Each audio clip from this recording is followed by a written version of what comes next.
22. Yeah. So he says the daily ration for his household was 10,000 pounds of fine flour, 20,000 pounds of meal, 75,000 pounds of fresh oxen meat, and 1,000 sheep every single day. And what does Ecclesiastes say?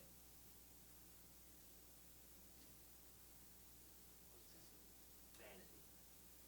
He said, even before I get home, the food is consumed. I don't even know how to work with my hand. And, you know, he'd spent his whole life on acquiring all this stuff. You look at the daily ration. I mean, you could feed Ione twice. 75,000 pounds of beef a day. Can you imagine? And he's like, man, I don't even get to see the food before I get home. And it's huge abundance. And at the end of it, if you look at Ecclesiastes, he's like, I envy the farmer. Because he gets to enjoy the work of his hands every day. Me, I don't even get to see the food because it's gone. And I think about this abundance that Solomon had, and he's looking around, he's like, man, what a bunch of moochers. Well, it's good. A bunch of moochers. Pretty interesting perspective. I'm by nature, I'm going to be a little bit transparent, very critical, if you haven't noticed that. Some of you are smiling.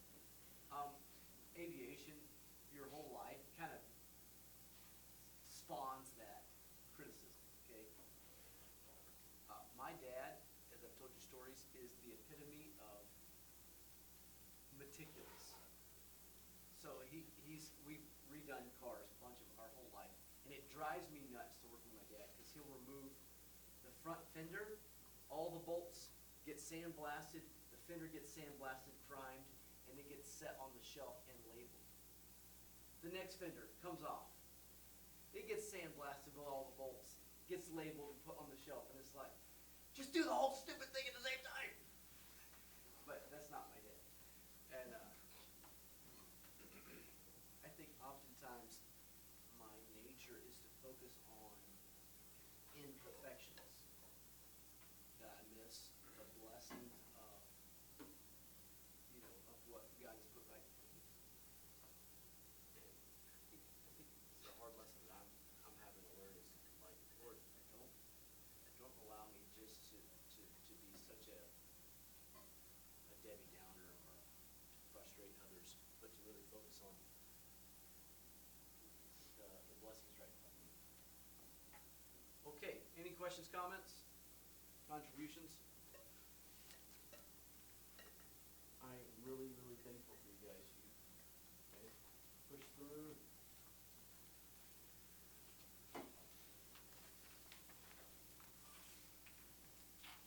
This is Recip Engines. This will be the last class that you have with me. Will take us to the 1st of August.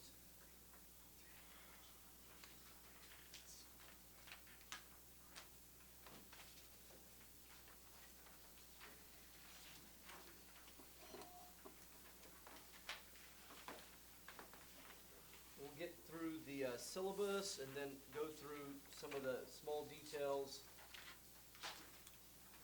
and then hop into lecture. Okay? Everybody got one?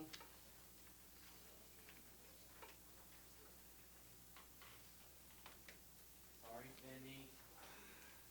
Sorry, Benny.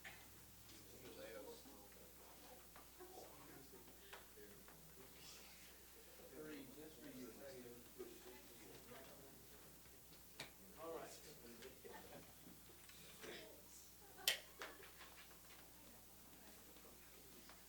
All right, let's go through the syllabus quickly. I will do a slight little rant as we get through this. Okay, the scope, you have the labs here. Okay, doesn't look like like a whole lot of labs until you get to number 16. I think that's probably on the next page, whatever. Okay, so the scope, what's actually required? Is that what you're going to ask me? What's actually required for us to know? So we want to understand basic fundamentals of an aircraft engine, understand the construction, understand the internal operation, rigging. It is significantly different from automotive world. You're very familiar with that, okay? We use continuous flow fuel metering system versus, your car does not use continuous flow. We don't have fuel flowing all the time into a single intake of a cylinder, all the time, okay? Versus automotive world does not do that. Electronically controlled, you're going to spit fuel as needed, right? Aviation, it's going to flow. It's always going to be there. You're like, Ryan, I have no idea what you're talking about right now. That's okay. We'll get there. But totally different for those of you who know what I'm talking about as far as fuel metering. So there's little tricks that I've learned over the years that you can diagnose very quickly. Walk up to an engine. Okay, this is the numbers. This is the numbers we got. This is what we're looking for. Okay. All right. So let's go to the second page real quick. You're going to have a couple quizzes, especially right off the bat. You'll have a couple quizzes. I think next week you'll have one. Maybe Friday this week. You'll have one this week, probably, and then one again next week on just the fundamentals, like core knowledge I need to know about an engine. Okay, every engine, or majority of engines rather. Grading criteria is the same, 0 to 4. Nobody's going to get a 0. You're great, because you're going to do your best. Instructional projects. Here's what I want to talk about. Today you'll have a Moodle lab. Tomorrow you'll have a Moodle lab.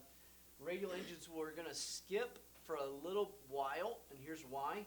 It's because some of you are new to engines. Great, you have one in your car, and it makes noise. But radial engines, quite a different dynamic. So I've realized that if I wait till you begin to understand a normal operating opposed engine, sure saves me a whole lot of time explaining a radial engine. So we're going to work through a radial engine because there's a lot of oral questions on it, as well as a few written questions. It's just because it's fun. That's why they do that. Okay. If you look at, most of these are all theory, fundamentals in theory, but if you look at number 15 and 16. So 15, you kind of hit the engine mounts. Every one of you is going to have to remove an engine. Every one of you is going to have to install an engine. Every one of you is going to have to do a mock overhaul of an engine. Okay? And we have divided it sectional. So your Moodle is going to look totally different. Wait a second. Please don't open any labs. Yeah, I don't know if I blinked them all. Oh, okay, good. All right, so your engine overhaul is going to cover, this used to be 43 labs per person. And so the last 4 years I've done everything to get it down to what it is today. Okay? The spreadsheet is super lengthy. It is totally different from what you would do in a normal shop. Because in a normal shop, what are you going to do? You're going to look and say, it's either a go or no go, right? Oh, that bearing's good or that bearing's bad. Your short instructor doesn't like that. So your short instructor, that's me, is going to require that you actually measure each part and write it down. As I've told you, don't fluff me. 90% of these engines I have memorized, okay? Like, you say, oh, I got a 470. If you write 5.125, immediately I know, okay, you're a liar. That's a Lycoming. It's 4.997. I know the numbers off the top of my head. So as I'm looking at your spreadsheets, I'll go through every single one, okay? And because we've reduced the amount of labs, I'm able to really spend a little bit of time on your worksheets and see how well you did on your measuring. And if in the past I have found errors and I've made you go back and show me, And most of the time, it's your micrometer that's not been calibrated. Okay, so I want you to take it seriously. Those of you who are super fast, you're like, man, I just want to get it done, get the numbers in there. I'm gonna check you. Okay. All right. Engine installation, then engine run up and preparation, engine run up and troubleshooting. That's where it gets kind of fun. It's where I feel like the whole year comes together as a puzzle. Okay. So I've interviewed about 6 different aviation shops and come up with about 20 scenarios. And those scenarios we throw at you. A lot of those will happen first at class, where you have a scenario on paper, like you've taken a phone call. And so now you have to figure out on paper what in the world could be happening with this engine. Is there a little bit of ambiguity with that? Sure, there is. There's a little bit of ambiguity where it's like, is this Ryan's idea, or is this what's really happening? But we want to see a logical troubleshooting mind. That's what I'm going to try to create in you, okay? A critical thinker. Engine run-up and testing every year will have faults that you induce on your own. And if your engine is picture perfect, then I'll find another engine to put a troubleshooting in, okay? It's happened once before, where we've had an engine that run almost perfect, where there was almost no troubleshooting. So, what does the FAA require of you? This is where the rant begins. Knowledge. Types of reciprocating engine. Reciprocating engine operation and theory, a lot of questions on that. Internal combustion, horizontally opposed, radial engines, storage and preservation, reciprocating engine performance, how to calculate performance, reciprocating engine maintenance and inspection, ground ops, and then diesel engine, because we're starting to see a rise in diesel engines.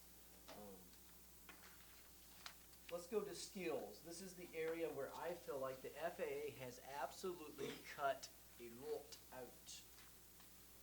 Perform a cylinder assembly inspection. Boom, a cylinder. Okay, that's not the engine. That is this cute thing right here. You got to be able to perform an inspection on this. Not this portion, just the top portion. What am I looking at? 5 minutes, I should be able to look and get a general idea of the condition of a cylinder. Do I know everything about it? No. But in 5 minutes, I should be able to have a pretty good conditional inspection. So you're going to practice that. Operate and troubleshoot a reciprocating engine. Good. Install a pin and knuckle wrist pin. And identify the parts of a cylinder. Identify the parts of a crankshaft. Identify various types of bearings. Inspect and rig cable push control engines. Okay, when you're installing your engine, you're going to knock that out. Locate top dead center, position of number 1. Install a cylinder on a horizontally opposed. Did you see anything about balancing a crankshaft? Did you see anything about accessories? Okay, so we have really dumbed down engine class. Not us. So as I was telling you last week, I had an opportunity to meet with a good friend of mine. He's the dean at Liberty, and I was like, hey, we both went through AVP school and flight together. And I said, Steve, what are you guys doing? And he's like, well, we normally just have our students remove a cylinder and install a cylinder. And legally, when you come out of here with a power plant, not with an IA, but with a power plant certification, you can overhaul an aircraft engine. And so it's going to sound really good when you tell your customer, I can overhaul your engine, but the most I've ever done was install a cylinder, and it ran, so we're good. So we take it a little bit step further where you totally disassemble it and it's got to run correctly. Okay. Any questions, comments, contributions on what our goals are so far? All right, good deal. Let's hop into lecture for about 15 minutes and then we'll take a break. Okay? So we'll start off with the auto cycle.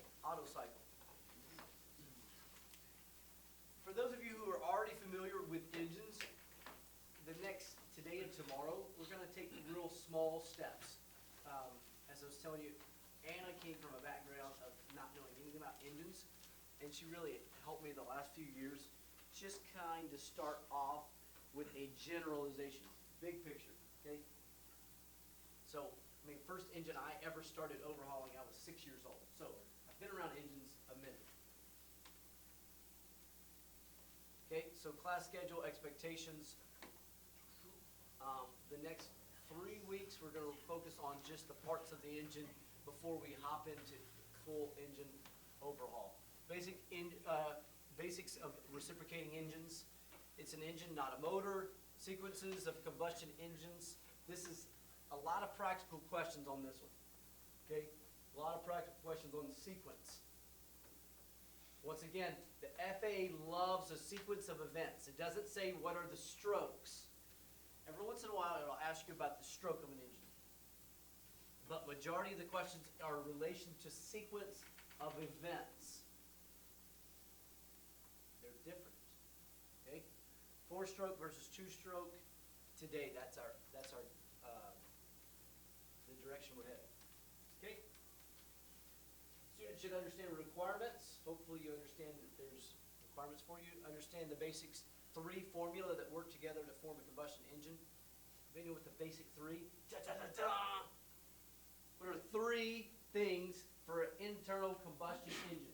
Air, fuel, spark. Air, fuel, spark.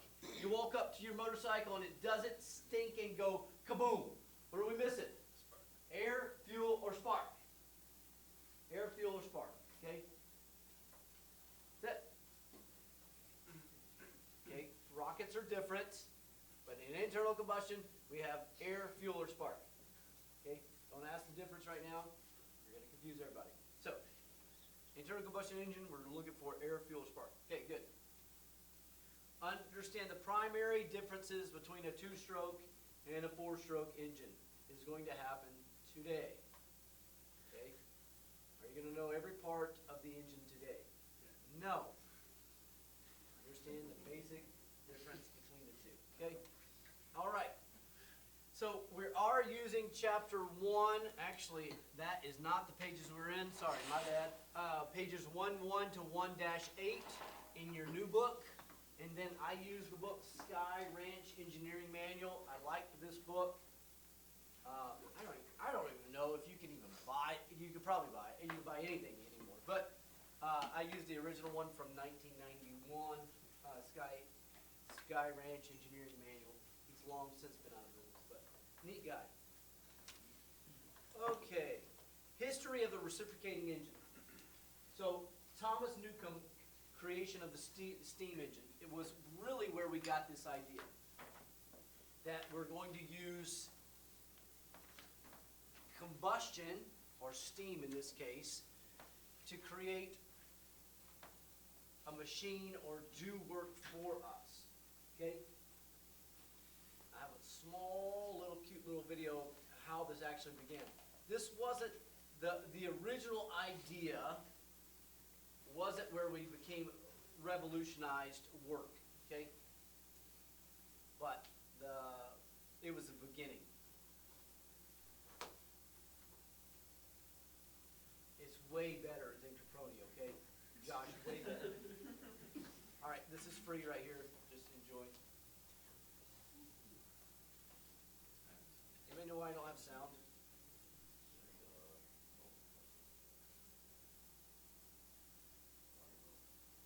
Wah, wah, wah.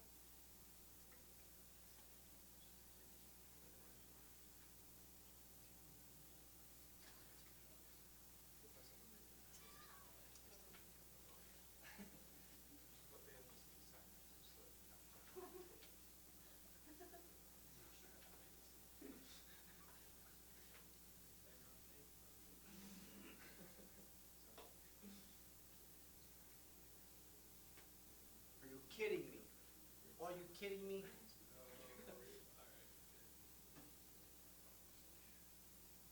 We'll blow our ears out, isn't it?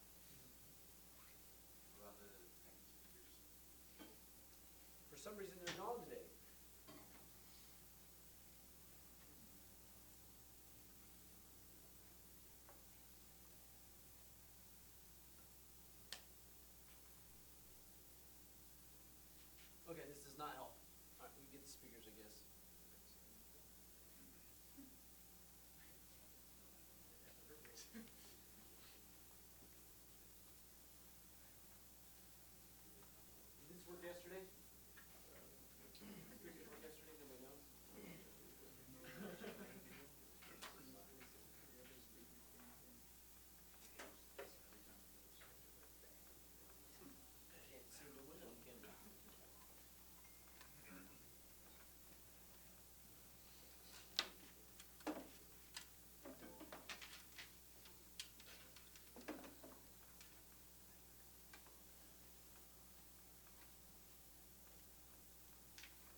history and science behind one of humanity's greatest inventions, the steam engine.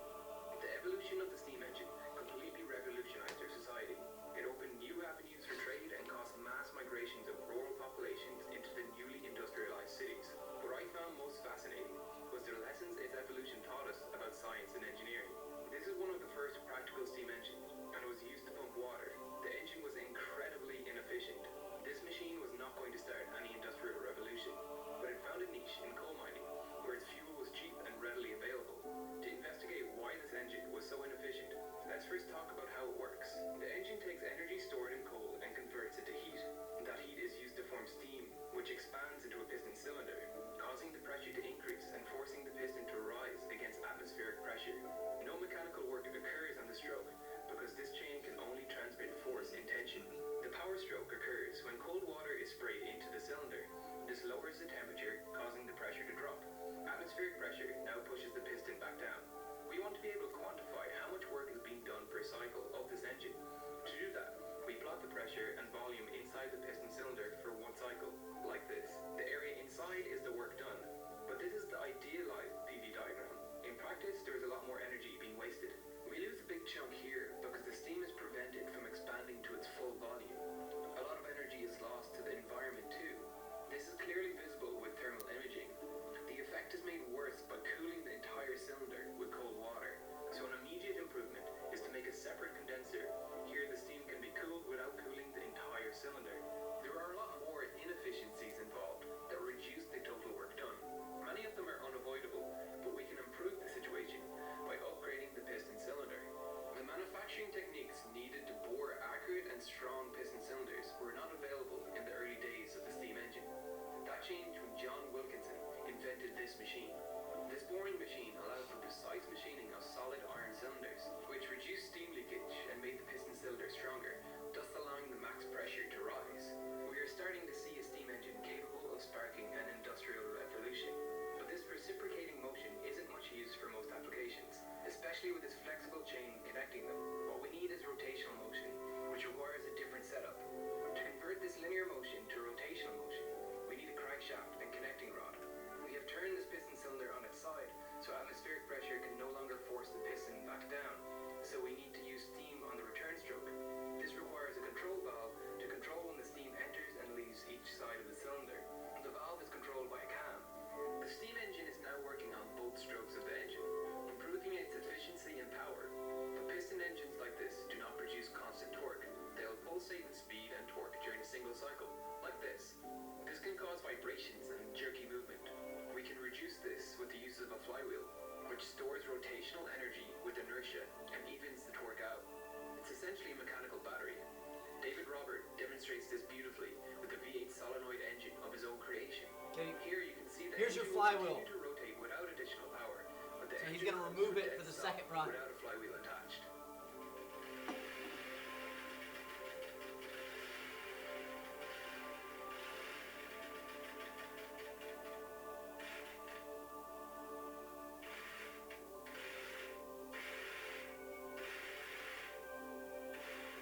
Stops every time we Development of lets steam off. engines taught us a lot about thermal and mechanical efficiencies, and you may think that steam engines have become obsolete, but nearly all of our large power stations still use steam technology to convert heat energy, whether that be from coal, nuclear, or solar, to mechanical energy.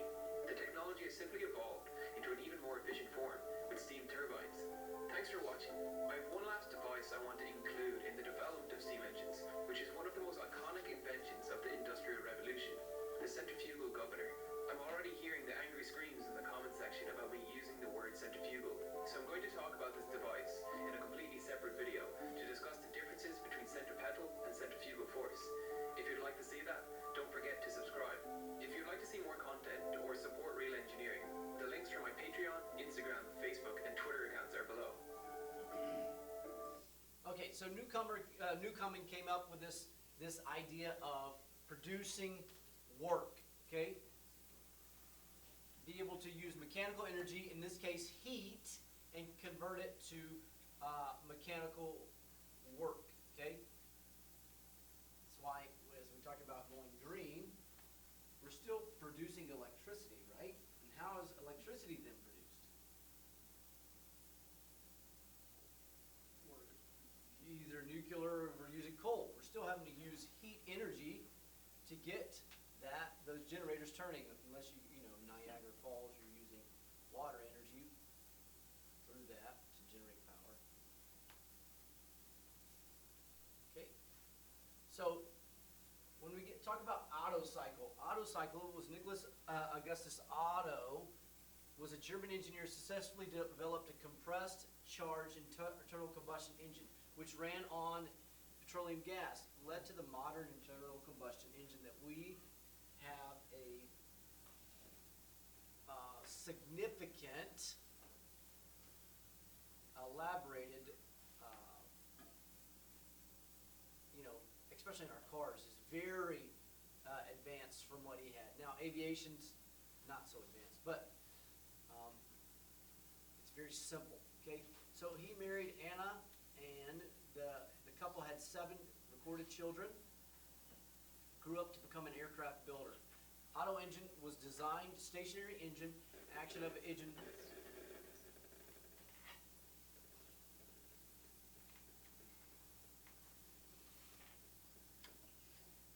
Okay, so downward we had intake stroke, upward we have compression stroke, downward powered stroke, and then lastly exhaust stroke.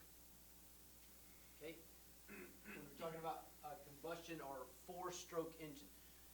So down, up, so down intake stroke, then we have compression, power, and exhaust. This led us to which engine?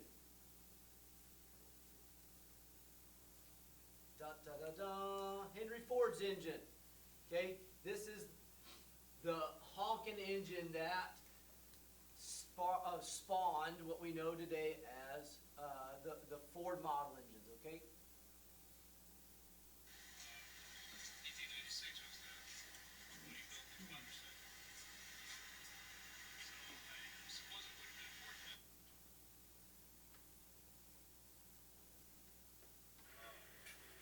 But this he did finished this on Christmas Eve, 1893. Brought it into the house and clamped it to the kitchen sink. That's why they call it the kitchen sink engine. And he did that on Christmas Eve. Let me stop real quick. Okay, so this is your cylinder right here. This is the cylinder. That's all you got. Here's the exhaust, and here is what we would call today as the fuel metering device. Okay? His wife actually had to run the fuel metering device. This was on Christmas Eve, as he said. That he decides he wants to run this late at night. So he's like, you know, honey, will you please operate the fuel while I try to get this thing moving? What is this here? What do you think this is from the video we just saw? What is this? Flywheel, okay? So as you can tell, this is a really big bore engine, okay? So this is like smaller than our four-wheelers, you know, tiny, little tiny piston cylinder here. So he's going to use that as rotational energy, okay? And so this is what he wanted, kind of where we got our Wright brothers engine. For the next day, her family was going to be there. And just moved in the house 2 weeks ago and had a sleeping 2-month-old baby in the next room. So she was pretty understanding about that. Ask her to. So you'll see him have to meter the air, and then the fuel sits in this bowl. There's a little amount of fuel in here.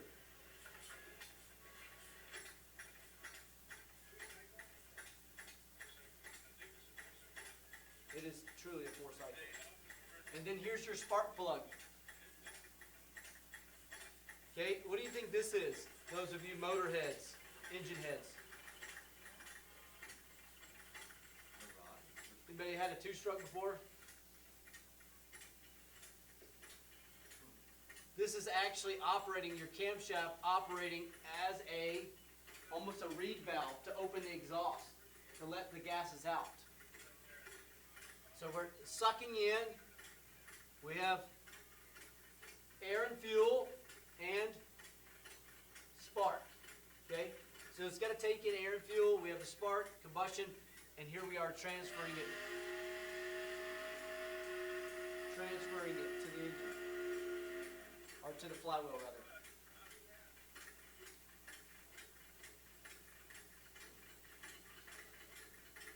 Pretty wild, huh? Could you imagine what Henry Ford would say about our engines today? Really?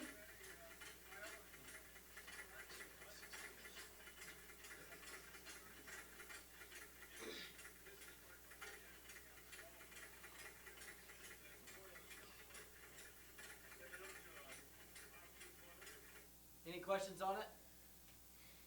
Our early. Hey, what's wrong with that? It's beautiful.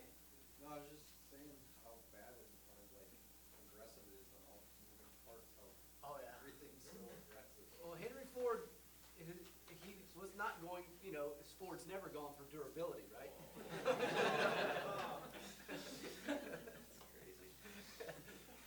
No, what was he doing? He was sparking the fact that we could use a machine to do the work, okay?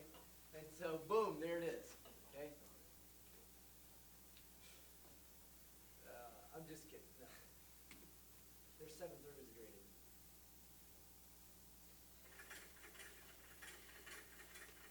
So this is sending our impulse here, our little spark. Right across. Like a magneto almost.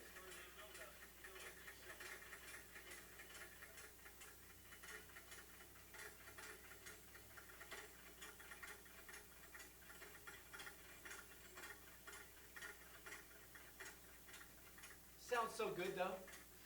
Like an old tractor just sitting there.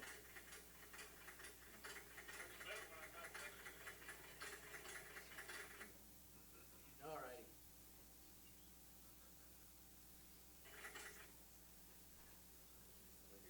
Okay, so operating cycle of an engine, we all have intake, compression, power, exhaust, okay? So, the 4 strokes of an engine, intake, compression, power, exhaust. You may hear it as suck, squeeze, bang, and blow, okay? Intake, compression, power, and exhaust. Main 4 strokes of an engine. You need to know these core knowledge, okay?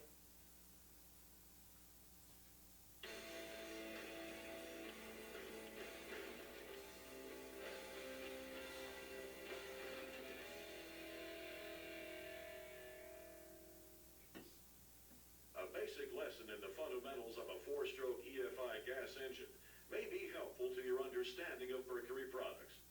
Here are the basic components. Sorry, I know it's Mercury. I know you're excited. Okay? All right. So, just real briefly, those of you who are new to this, okay, so this is our piston, our connecting rod here. In aviation, we use something slightly bigger, okay? This is not even the bigger one. This is about mid-size here. So, we have a piston and connecting rod. This would be your cylinder assembly, and then our case assembly, okay? At the top is what we call the head, okay? Combustion chamber's right here, and then you'll have valves, okay? We'll have an intake and an exhaust valve. Intake opens to allow your air fuel into the cylinder. It closes, and it gets squeezed. That's why it's black at the top, because it's inside the combustion chamber. As this comes up, it squeezes the air fuel, and as it squeezes, what happens? The pressure is increased, okay? Because it has nowhere to go. It has these rings to seal off. And then as it begins to squeeze that air fuel, then we light it.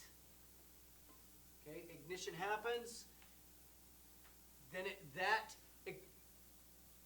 controlled explosion, controlled combustion, then hammers the piston down. Boom! Hammers it straight down and transfers that energy to rotational energy of the crankshaft so that we can keep the pilot happy. Okay? Most pilots do not know why the prop spins out there. Okay? The prop spins because this air-fuel mixture is getting ignited, causing combustion. This transfers that power to the piston, which transfers to the connecting rod. And then it changes it to rotational energy, not ministry, energy. Okay? So we have intake. So here's your intake comes in. It ignites it. Boom. and then sends it back out, back out the exhaust, okay? So we wanna get that out of the cylinder, and as it does that, it allows new air-fuel mixture in, so it's doing that rapidly. Of every four-stroke gas engine: a piston, a connecting rod, a crankshaft. As the piston travels up and down in the cylinder, this lateral motion is turned into a rotating motion at the crankshaft. The longer the stroke of the piston, the larger the displacement of gas and air occurs in the cylinder. To propel that piston, we need to ignite a tiny bit of gas and a whole lot of air. This creates expansion inside the cylinder. The fuel delivery system consists of an air intake manifold, valves, intake and exhaust, a fuel injector, and a spark plug. A four-stroke engine is called a four-stroke because 4 up and down motions are needed to complete the cycle. In the first stroke, the piston travels downward as the intake valve opens and a mixture of air from the atmosphere and a metered amount of gas from the electronic fuel injector enter the cylinder. This is called the intake stroke. On the second stroke, the piston travels upward, compressing the air and fuel to make a highly combustible mixture. This is called the compression stroke. At this point, the spark plug fires, sending the piston downward from the expansion of the air and gas mixture. This is the combustion stroke. The fourth stroke is the exhaust stroke. As the piston travels upward, the exhaust valve opens to release the burned air-fuel mixture. When the piston reaches the top of this stroke, the intake valve opens and the cycle begins all over again. It takes 1 up and down motion, or 2 strokes of the piston, to create 1 revolution of the crankshaft. RPMs, or revolutions per minute, is how many times the crankshaft rotates within that minute. At wide open throttle, the crankshaft may turn at 5,000 RPMs, or a dizzyingly 83 times per second. Meanwhile, the piston traveled up and down 166 times in that same second. Want to see how fast that is? Now, that's fast. Let's see it again. Amazingly, the four-stroke EFI engine does this smoothly, quietly, and reliably for years and years of operation.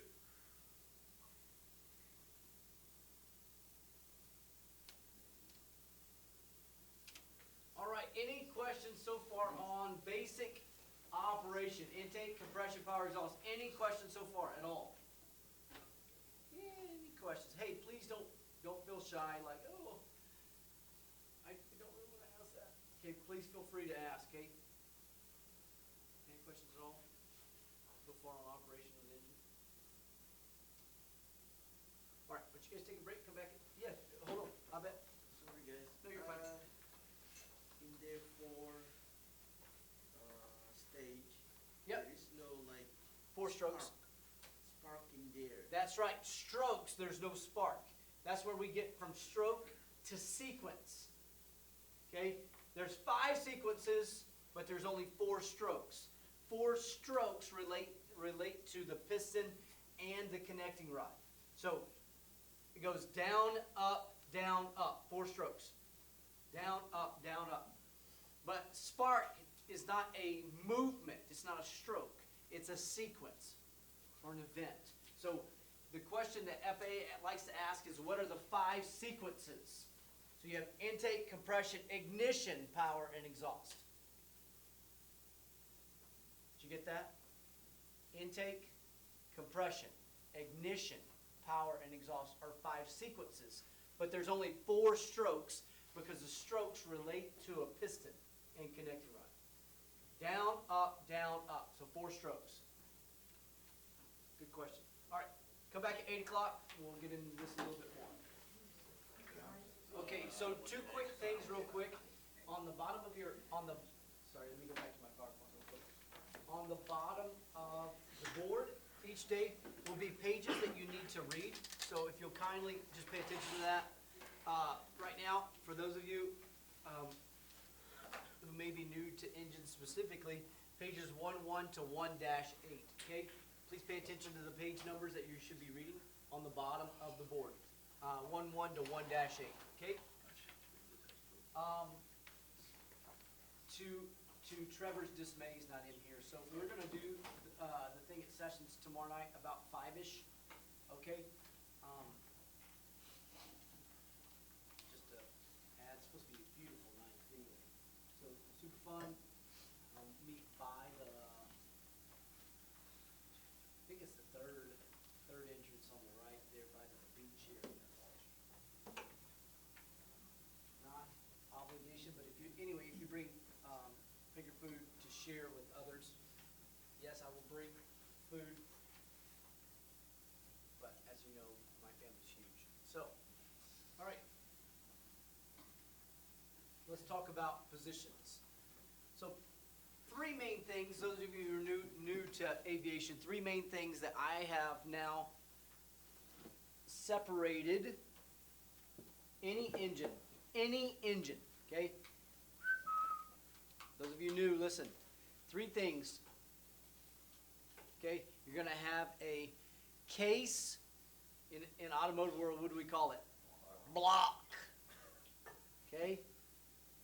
All right, so we have a block, our case, we have a cylinder, and we have accessories. Rocket science there, isn't it? Okay, three things. We have a case or block, we have a cylinder, and we have accessories. What's an accessory on your engine in your car? Alternator. Okay, good. What else? Power steering pump. What? AC compressor. Good. Anything else? A water pump. Good. Stuff. Okay. In aviation, it might be magnetos. Might be fuel pumps. Wait a second. Automotive world, we don't run engine-driven fuel pumps? Oh, what a great idea. Let's shove it inside the fuel tank. Chevrolet. Okay, sorry, little salty. Okay, technology's been there since 1940. Let's change it and put it inside a fuel tank.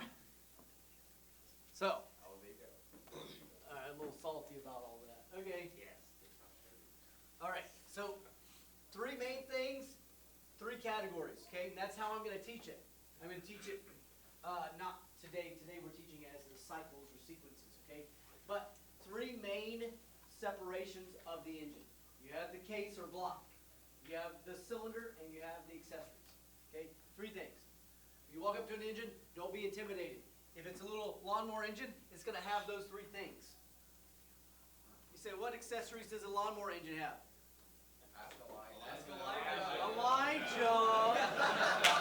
What accessory might a little engine have? A PTO clutch. What else? Little thing that sucks fuel, usually just off the side of the engine, sometimes even bolted to the engine. Okay, thank you, carburetor. All right. They might have a fuel pump that's attached through a diaphragm fuel pump, vacuum fuel pump. Okay.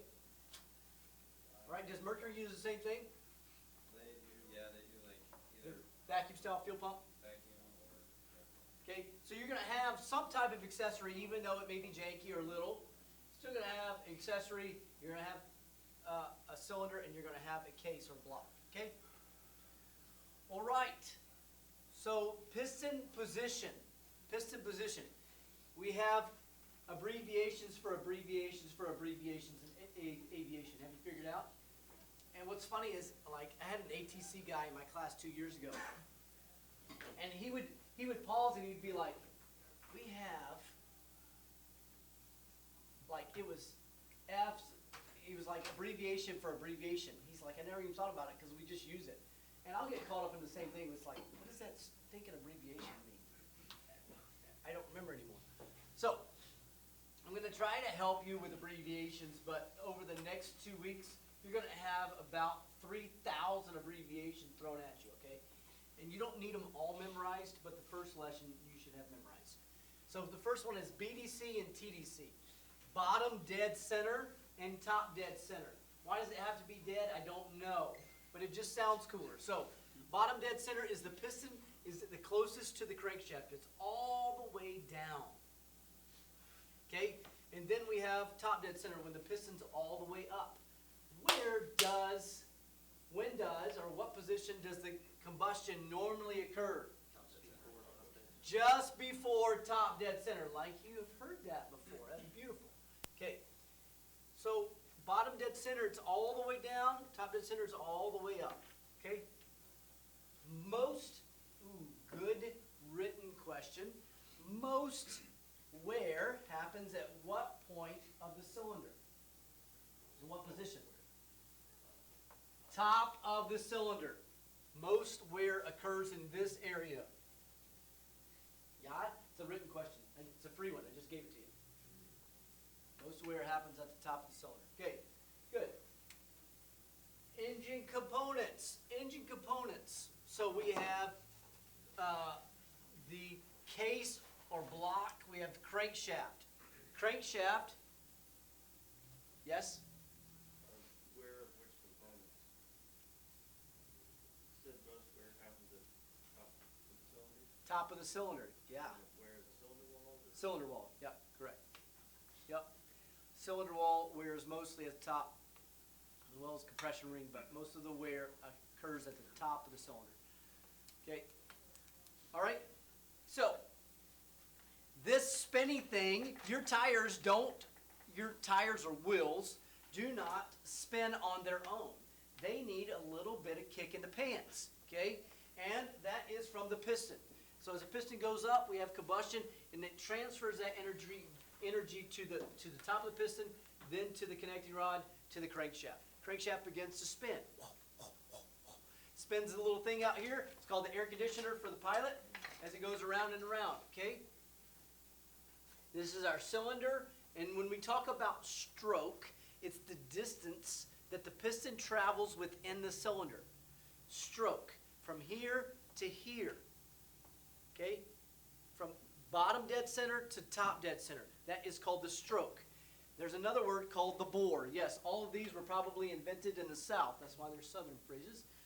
Bore relates to the size of the cylinder from this side to this side. That's called the bore. The bore. Okay? All right. Any questions so far? So bore is the diameter? Bore is the diameter. Affirmative. Correct. All right. Let's talk about strokes. Strokes of the engine. So during the intake stroke, the piston is pulled downward in the cylinder. Some have even explained an engine as a vacuum cleaner because it's moving air from one place to the other. But the problem with that is normally vacuum cleaners do not have kaboom inside of them. Okay? So, cylinder does. So the intake begins to pull in, so you have to have an air source. You've got to have air. In our car, our air comes through what? Air intake. Air intake, the little giant rubber thing on top of the aircraft, or on top of the engine, sorry. Piston is pulled downward in the cylinder by the rotation of the crankshaft. So we use the starter. The starter, you turn your key. Okay, and if you forget to turn the fuel on, you really turn the starter a lot. And as it begins to move, in the mornings you turn your key on, you're turning it, and you begin to crank. It's causing that engine to begin to rotate because you've got to get air inside the cylinder. But not only air, I've got to have fuel. So, as the air-fuel mixture enters the cylinder, then on an aircraft we have a magneto, which has what on the shaft of the magneto attached? Zach? What does the magneto have on the shaft, attached to the shaft, to help it in the starting of the engine? Impulse coupling. Impulse coupling, which causes a spark, click, click, click, click, click, click, and it begins to spark, okay? So that helps us with the ignition process. So boom, it ignites, and then now we've begun our engine starting. So that's why you're using a starter. It's because you've got to get air-fuel mixture into the cylinder. So during our intake stroke, piston's going down. Intake valve, which is normally the larger valve, okay? Normally the larger valve, notice I said normally, because I'm sure you'll come up with the one time that Henry Ford did the same size valves. Okay, so normally the face or the head of the valve is bigger, and so it sucks in. And so as the piston goes down, it's going to suck in the air-fuel mixture to pull in from the outside. At that point, the exhaust valve is closed. We want to conceal the gases. We want to hold it in. So intake is allowing it to come in. Okay? In aviation, our fuel enters on the intake side. If it's carbureted, it may be down here. If it's fuel injected, it's still injected into the intake, not directly into the cylinder. Okay, that's going to matter when we get to diesels. Okay, it's going to matter then. Okay, all right. This reduces the pressure inside the cylinder and causes air under atmospheric pressure to flow through the carburetor. So as we suck down, it's then going to cause it to pull in. Okay, as the piston moves, it's going to suck in on the intake stroke. Fuel air passes through the intake pipes into the intake valve. Quantity and weight of the fuel charge. For too rich, we're not going to be able to ignite all the air-fuel mixture. Okay? Too rich, too much fuel. For too little air, what's going to happen?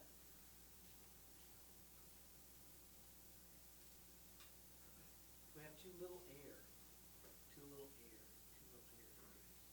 We're not going to get a completely high pressure because we need a little bit of fuel with a large volume of air. Okay? Large volume of air. All right? And so we're not going to be able to get the complete compression if we had a high amount of fuel. Okay? This is, I've had to teach this several times, so this is just a primer, okay? A primer for you, okay? So it's a primer on valve overlap. Valve overlap. Just remember, we're going to have valve overlap, and there's several written questions on valve overlap, and I don't want it to be any of yours weak area. I want you to be able to have a general idea of what valve overlap is.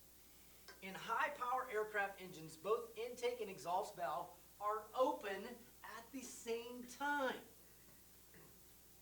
Okay, what did I just say, Tim Peterson? On particular stroke or strokes. Okay? At what point are they both open? Well, I'm glad you asked that. It's going to be the exhaust and the intake. Okay? And the reason why we do that on the written question is scavenge. What's a scavenger? Picks up scraps. Okay? So you're going to scavenge all the gases that are left inside the cylinder. You want to be able to scavenge anything that may be left over out of the cylinder. So that's why, okay, let me get my strokes. I got to look at this side of the cylinder here. Okay, so there's intake, pistons going down, intake's going to open. Okay, intake valve opens, it's going to suck in. Okay, and then my next stroke is my compression stroke. Good. So it's going to squeeze. Intake valve, exhaust valve are closed. And then we're going to have the next sequence before the stroke is ka-chow, ignition. So we're going to light it, and it's going to hammer that piston back down, and it's going to transfer that combustion linearly in a line through the piston, through the connecting rod to the crankshaft, which is rotational energy. So it's going to change it. On a car, it changes it, or it transfers that to a flywheel. Okay? Flywheel's then connected to your transmission. So it's still transferring it to rotational energy. Making sense? So you're transferring that. So then we have power. So it's going to transfer that power, which causes intake stroke of your opposing cylinders to happen. Okay? Because your explosion here is causing the engine to rotate, which is going to suck in on another cylinder. Okay? And then as it comes around, what's the next stroke? exhaust, right? So on exhaust stroke, right towards the top, the intake valve is going to be able to open. And that's going to allow the low pressure to come in and push out all the combusted gases out of the exhaust. So boom, just barely opens. And then just past top dead center of the intake stroke, the exhaust stroke is still going to be open just a little bit more here. It's going to stay open just a little bit longer to make sure all that gases go out. The exhaust is going to close, and then we're going to have fresh air, fully fresh air, new air in there to combust again. Anybody got a question? He's got a question. How does the exhaust gas not go back up into the intake, or how does some of the intakes that not go through the exhaust and be loose? You do. You allow a little bit of intake gases through the exhaust, okay? Because your forward movement, your intake normally is a catcher of air, okay? So you're going to have natural forces as you're flying through the air or as you are zooming down the road. You're going to have that natural tendency for air to come in through your intake, okay? And so you do allow a little bit of wasted air to go out. But the benefit of that is you're going to cool off your exhaust valve so that you're not cooking it. Because that's Joey's favorite word is cooked. It's cooked, right? So you don't want to cook your exhaust valve, okay? You don't want to cook it, all right? So they're allowing a little bit of that intake gases to cool off that cylinder, okay? Your cylinder, man, maybe running 1,800 degrees. A little bit hot, okay?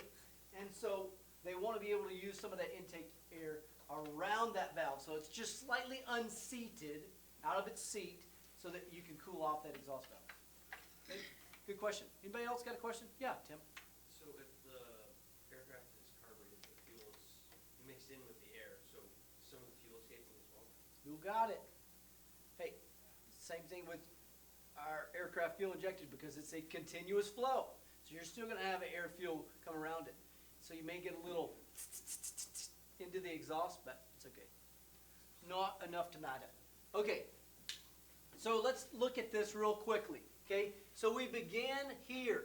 So your intake happens right here, and it comes all the way around. Okay, so when we talk about 4 strokes, this is where it gets a little sticky. Okay, so your crankshaft actually rotates 2 full times to complete the cycle. So you have 2 full revolutions. That's 2 360 degrees. Those of you who are quick at math, that's how many degrees of the crankshaft? 720. Good. 360 plus 360 is 720. Everybody good? So your crankshaft is going to rotate 720 degrees. Ryan, that makes no sense. Anybody saying that yet? Okay, so your crankshaft is going to go, so here we go. We're going to start off, intake opens on the exhaust stroke. Here it comes. Intake opens, goes 180. So 180, boom, there's, let's start at 0. It's coming around. There's 180. There's 360. Okay, so your intake comes around, there's 180, it's still open a little bit. It actually closes on the beginning of the compression stroke. Okay, now my compression stroke, oh wait a second, see how they are overlapped? Now compression comes around. Compression closes, or compression isn't closed, they're both closed. Okay, so on the compression stroke, both valves are closed, comes around the compression stroke. Now we have ka-chow, right before the top dead center of the piston, we have ignition, then we get power. Exhaust valve opens at the end of the power stroke, not on the exhaust stroke. Say that again. The exhaust valve opens at the end of the power stroke. It matters if you want to pass my quiz, okay? All right. So the exhaust valve opens at the end of the power stroke. Boom, right here, exhaust valve's opened. Begins to move 30 degrees before bottom center. 30 degrees before bottom center, BBC, bottom center, okay? So bottom, or before top dead center, after top dead center, and then you get to after bottom center, and then before bottom center, okay? So we got before bottom center here, it opens on exhaust stroke, and you notice here we have our valve overlap from here to here. You'll get intake and exhaust, or if you did the mallet here, start cycles 50 degrees. And then it closes, so you have 75 degrees of overlap. Did you see the math there? So if my intake valve opens 50 degrees before the 0 mark, and then the exhaust valve closes 25 degrees, that's 75 degrees of valve overlap. Okay? And the purpose of valve overlap is to aid in, this is verbatim, the written question. And for Parker's sake, I'm going to say it verbatim. To aid in scavenging of all the byproducts of combustion air. It's going to scavenge the leftovers out of the cylinder. And a benefit of that is we're going to cool it off. That's talking about the exhaust, right? What about the overlap on the intake? You're not scavenging anything there, are you? In order to scavenge, we've got to have fresh air into it. And the only way to get fresh air into it is through the intake valve, and that's why your intake valve is open. Intake valve opens so that you can push any leftover combustion out the exhaust valve, so that's why they're both slightly open. But different things are happening on different overlap, either overlap, right, or not? Like when the You're at the end, so here's my exhaust. So we've already had our combustion. Yeah. Ka-chow! We've had it, we've already moved the power, we've transferred that power to the crankshaft, okay? Exhaust valve is opened. Exhaust valve is opened here. But before the exhaust valve closes, we're going to open that intake so that the intake fresh air can push some of the leftover exhaust gases out. Okay. What's happening at the overlap compression and intake then? There's no valve overlap. Right. Okay, so careful with that. There's no valve overlap. Yes, Josh? Is that just a airplane? No, sir. Actually, our cars have down to a engineering phenomena. It's amazing that they still do valve overlap, significant valve overlap, far more than even aviation does, to scavenge any of the leftover gases, to aid in cooling, and also aids in cooling off the valves and cooling off cylinder heads. Very significant, probably even, I've seen up to 110, 125 degrees rotating crankshaft rotation. Yep. So is it doing that because it had at the exhaust stroke, it's just, there's not enough, you can't get it all out, that's why you're using fresh air to push it out. That, and we also want to cool off our exhaust valve, because you'll cook it. Exhaust valve will suck right into that head if you're not careful.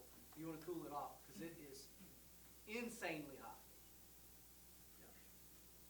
Yep. Is that the reason also the valve intake is bigger than exhaust? Yep. Exhaust valve, so think of it this way. Your intake valve is humongous and very thin.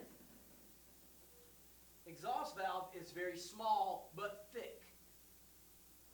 Why would you want your exhaust valve to be thicker?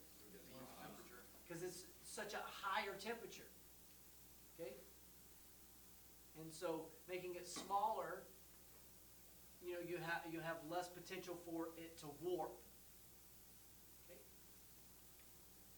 All right. So now we've hit our intake stroke. Intake is where it's pulling in fresh air and fuel into the cylinder.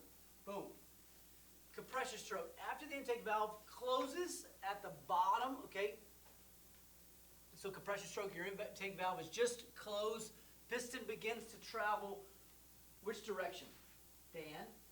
On compression stroke, piston's traveling what direction? Up in the cylinder. From bottom dead center to top dead center. Okay? Okay, now what position are the valves on the compression stroke? Closed. Everybody good there? Both valves are closed. Now, this is where it's going to get exciting. We're going to get a lot of pressure in a hurry, okay? I don't have the numbers in front of me, but off the top of my head, don't hold me to this, but it's somewhere 600 to 700 PSI in our normal Lycoming engines on compression stroke as it's running. 600 to 700 PSI. It's a wee bit of pressure in there, okay? So 600 to 700 PSI, that's off the top of my head. Please don't hold me to that, but I think I'm right. Okay, so the charge is fired by means of an electric spark as the piston approaches top dead center. As it approaches, this is where we are going to split hairs and be phenomenal mechanics, okay? So piston's coming up. Here we go. Piston's traveling. It's just sucked in. If I turn this sideways, would that help anyone?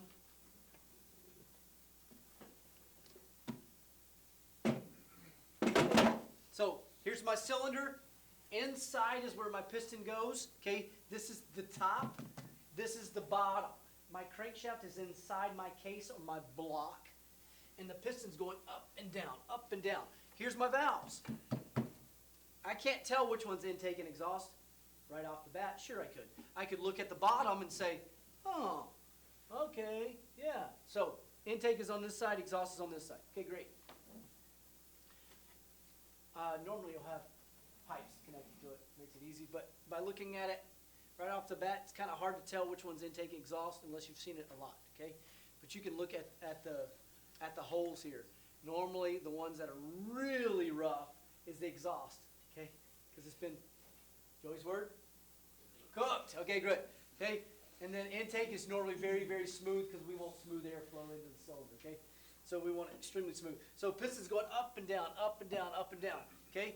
So on this one, on compression stroke, it's going to come up, and just before it reaches top dead center, we're going to have what? Spark. And typically, it's how many degrees before top dead center, roughly? Say what? Oh, good. Okay, Continental spoken well. Okay, 22, 24, even old Continentals could be 15, sometimes 17. So anywhere 15 to about 30 degrees before top dead center. Okay? That's not a exam question. Relax. Okay? It's always stamped on the data plate. Stamped on the data plate. If you don't know, you could go to what reference to find timing of that engine? Maintenance manual, or even faster, TCDS. Good. Good job. Okay. The time ignition varies 20 to 35, 15, and even the older ones would be 15, 17 degrees. Okay?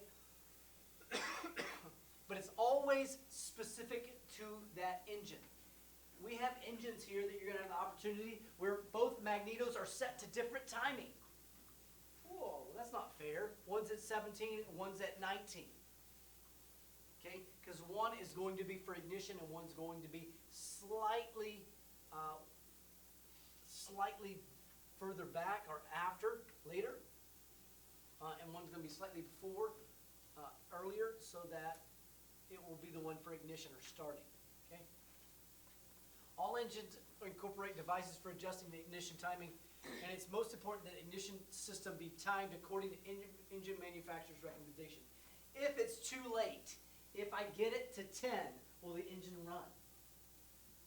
Probably. Probably run just fine. Will I get great efficiency? No. That's where we get the favorite word and also an oral question. What is volumetric efficiency? Volumetric efficiency. Volumetric. Good oral question. What is volumetric efficiency, Corbin?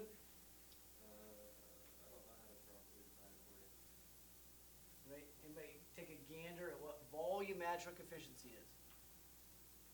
Okay. You're efficiently, this is like as elementary as I can go, you're efficient as possible getting full combustion, full air in, okay, intake, full air in, fully combustion, and fully exhaust, getting the max potential out of that cylinder, okay? Because what do we want at the end of the day? We want power, right? We want power. So if I'm spending, okay, a TSIO 520 on the full 14, gets 32 gallons an hour of fuel burn, you better believe I want every single ounce of fuel to be used. Okay? I don't want to waste any in the exhaust, right? If I'm spending $5 a gallon times 32 gallons an hour per engine. I'm not a rocket surgeon, but I'm telling you, 64 gallons an hour times 5 is a whole lot of money.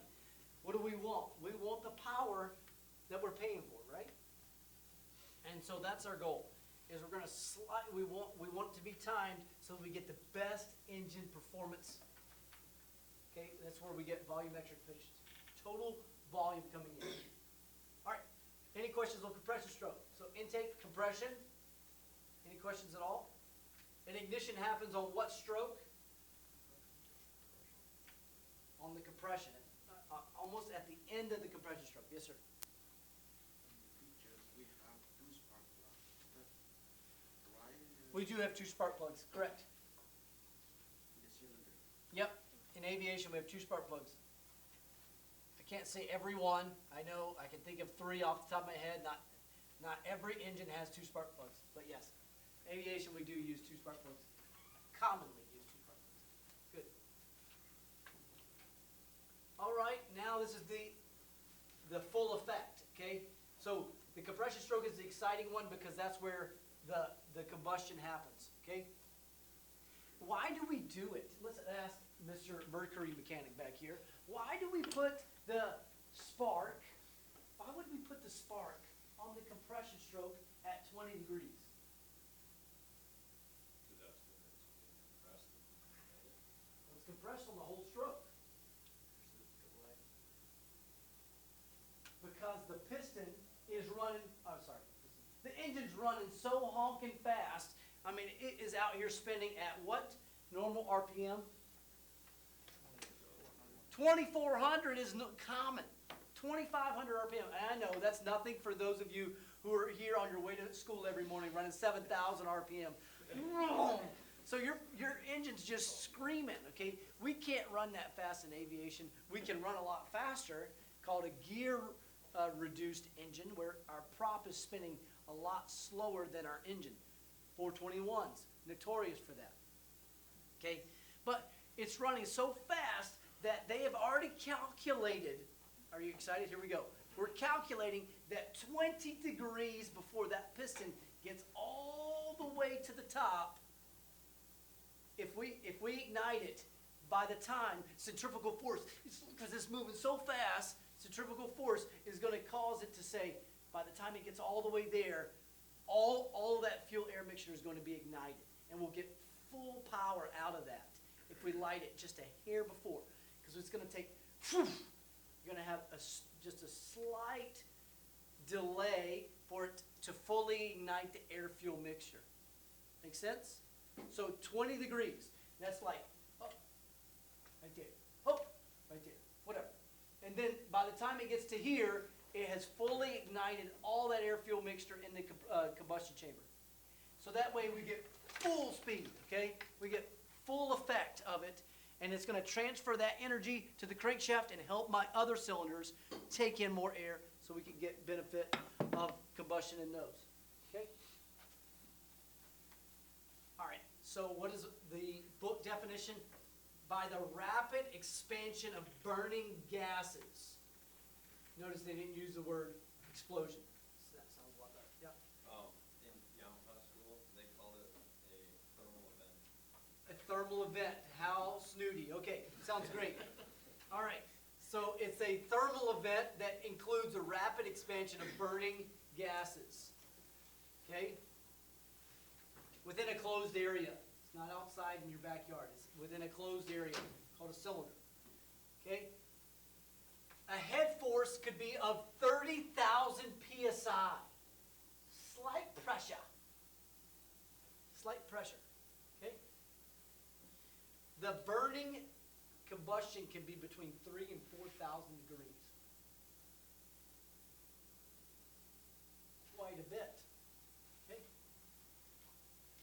Please remember forever and ever, amen, that we're translating that linear movement to rotational energy or rotational movement, rotary movement. Okay? But we have a problem. Everybody ready for the problem? What happens if we get the cylinder too hot? If you're in a great place of Georgia where it's really, really hot, or Florida, okay? What if it's really, really hot? Well, man, there's our issue, is we run a risk of detonation. Detonation causes decimation, okay? Detonation is when the fuel charge ignites quickly in an uncontrolled explosion. So it's the rapid, uncontrolled expansion or explosion of gases causes a pounding or hammering. Okay? Now, why don't we use 87 in our aircraft engines on a common, I do know that we do that sometimes. You're smiling at me. Why do we commonly not like to use what we call MOGAS, automotive gas, in our airplanes?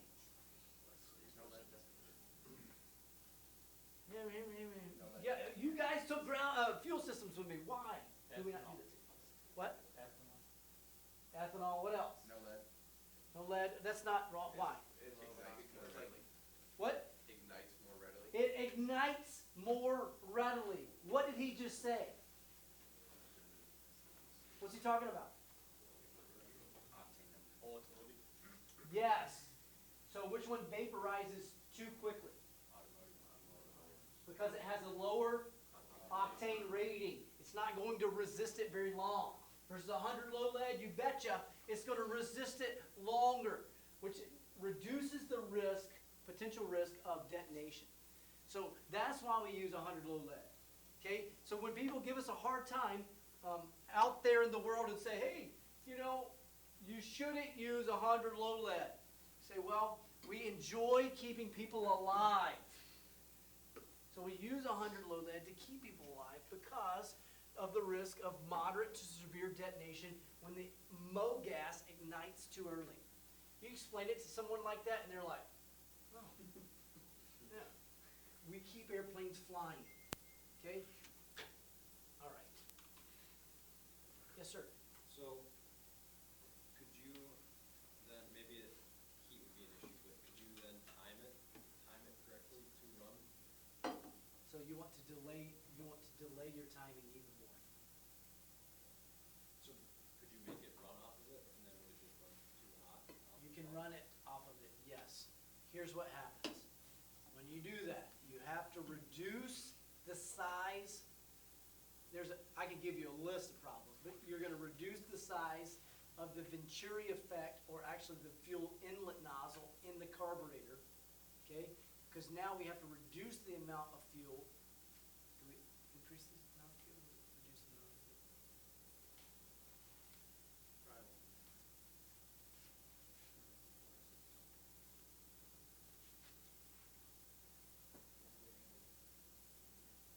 We have to add more fuel for the STC. You're adding more fuel, okay? You may have to adjust the time just ever so slightly. And the byproduct of that is you're going to, with ethanol, you're actually going to contaminate your cylinder even more. Okay? All right. Beautiful, beautiful detonation. Detonation experiences here. I have pictures of detonation. Did I already show you guys these? Sorry, all of them. We saw them before. I showed you the full little one. Did I show you the diesel one?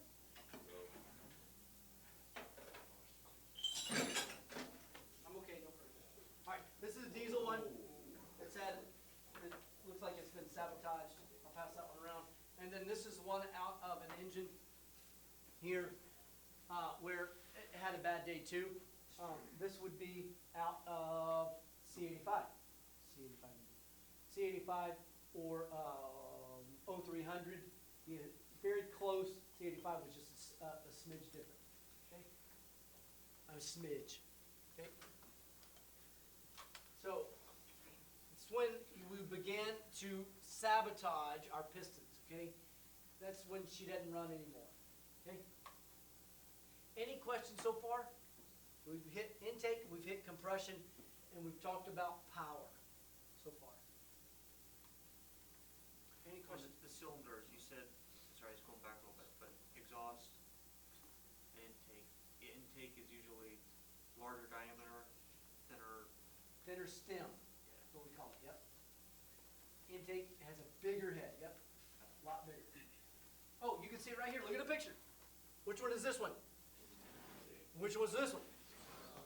Oh, it's like it's there for you, okay, good. Why don't we use 4 valves? You know, automotive world's like, oh, let's use 4 valves, let's use 24 valve, you know, oh yeah, we get more valves, okay. What's the benefit of them doing more valves? And now we're all saying, let's go back to the 12 valve Dodge, right? What's the benefit? Okay, maybe you guys don't say that, but we did the whole time. All right. What's the benefit of doing so many valves? Do it?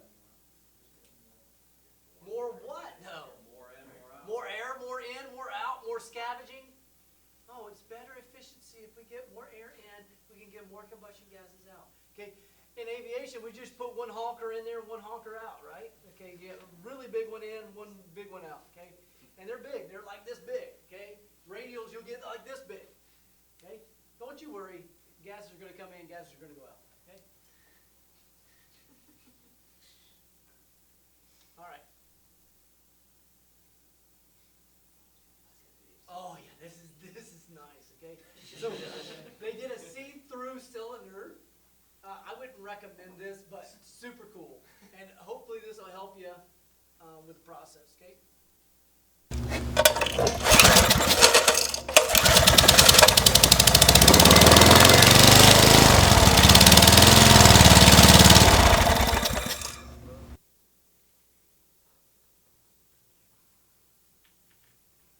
This is at Elijah's house.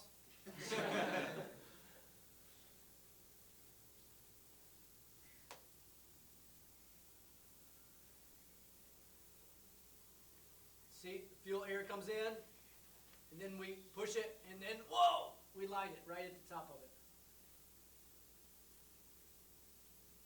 Pulls it in, and then ka-chow.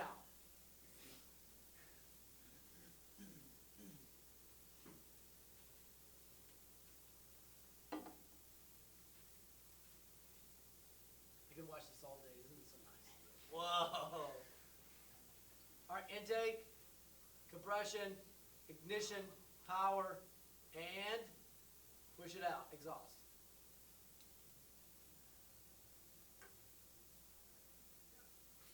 I know, wow.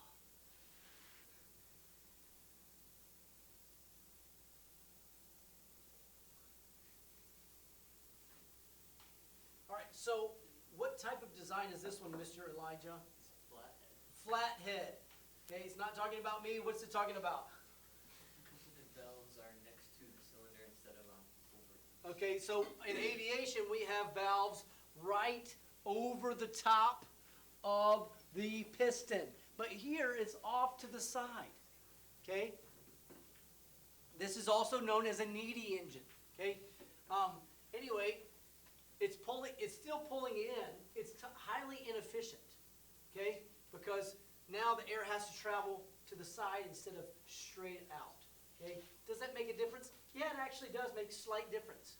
You actually lose power because of that. Okay? But this is super old style. I mean, even I have engines back to 1939 that still have flathead style like this. Okay?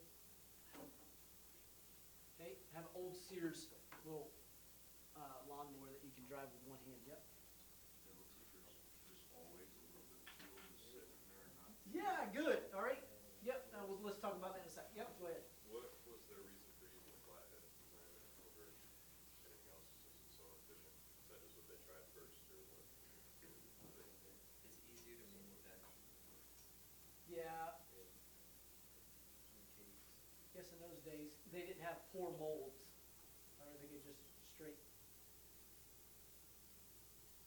this engine was molded out with sand. Can you imagine trying to get valves?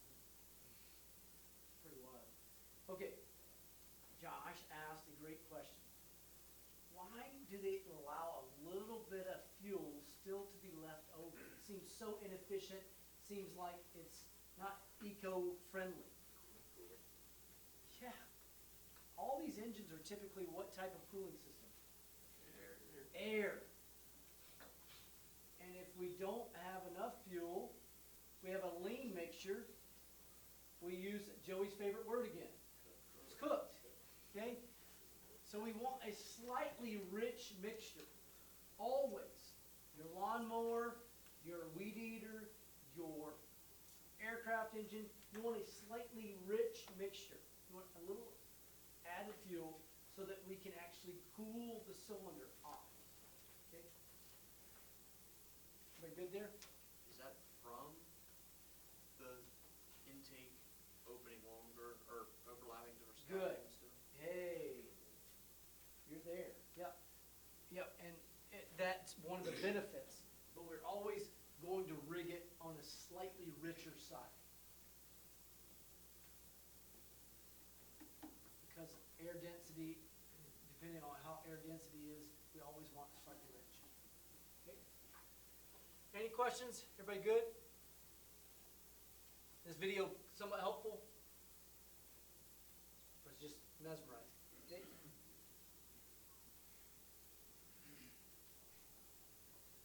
All right, then exhaust. Anyone exhausted yet? Here we go, exhaust. Exhaust is where we have to release the gases. So we have intake, compression, power, and exhaust. Both valves are closed on what two strokes? Compression and power. Good. All right, not completely. Not completely. Intake closes on the beginning of the compression stroke. Exhaust valve opens at the end of the power stroke. Okay? You want to be technical? I'm going to make you technical. Okay? The speed exhaust gas is leaving the cylinder creates a low pressure in the cylinder. Okay? Because after this explosion, piston's coming up and it's pushing on it. It's going to open. Exhaust valve opens. It's going to push that exhaust gases out. Intake cylinder. This low reduced pressure speeds the flow of the fresh air. Intake valve begins to open on the exhaust stroke. Intake valve opening is timed to occur 8 to 55 degrees before TDC on the exhaust stroke on various engines. Okay, so is there a standard? No. Who determines when those valves open? Manufacturer, correct. Okay, anybody ever heard of the word camshaft? Camshaft. What is a camshaft? Camshaft. Uh-oh, I lost the camshaft. Camshaft. So what is a camshaft? Camshaft is in charge of opening and closing our valves. So up here, sometimes you'll have an overhead cam. Sometimes we have lower cams. This one would have a cam on the bottom, okay? And the cam itself opens and closes your valves, okay? It maintains the proper timing. Let's be real for just a second. Does the piston know whether it's on intake or power? Both of them are going down. What determines whether it's on intake or power? The fact of the valves opening or being opened or closed. What determines whether the piston's on compression or exhaust? The valves, right? So, for every rotation of the camshaft, the crankshaft on a 4-stroke engine has to rotate 2 times. So what does that mean? The cam runs at half the speed of the crankshaft. Let me say that again. The camshaft runs at half the speed of the crankshaft. The crankshaft That was beautiful. Okay. Crankshaft runs double the speed of the camshaft. So 2 revolutions of the crankshaft is 1 revolution of the camshaft. All right, take a break, come back. How about I'll give you till 9:02. By a student 4 years ago, and I have found it to be phenomenal. Okay, so here our pistons at top dead center. Okay, pistons at top dead center. Your exhaust valve closes on the intake stroke because of valve overlap. Intake stroke piston comes down 180 degrees is related to what rotation? Crankshaft. So now the crankshaft has gone from here to here. Okay? As the piston hits bottom dead center, it begins to head back up the cylinder. What now closes? Intake valve closes. So on the intake stroke, what is open? The whole time. Nate, you said it. Intake valve is open the whole time. Okay? Now we're going from bottom dead center to top dead center. So now the crankshaft has gone from here to here and all the way back up. Okay? Top dead center. Right before top dead center, we have the next sequence. Ignition. Okay? Parker. Where's Parker? Parker. Parker.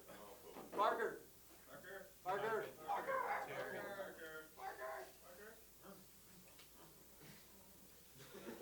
Okay, when he comes back in, he's going to explain that on the spot. Okay? So now, piston begins to head back down. Okay? Piston's heading back down the cylinder. Whoa, valves are closed, valves are closed, valves are closed until towards the end of the power stroke, the exhaust valve opens. Everybody good? Exhaust valve begins to open.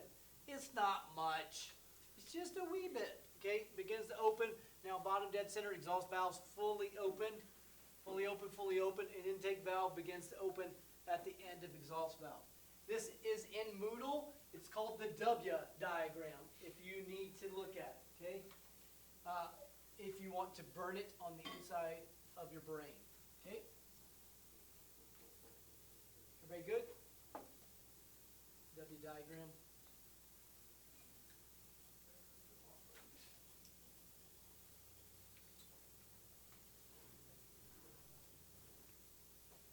Oh, here he comes.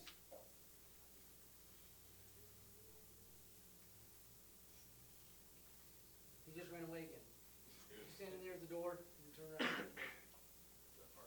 Yeah. He was talking to Barry next month about Okay.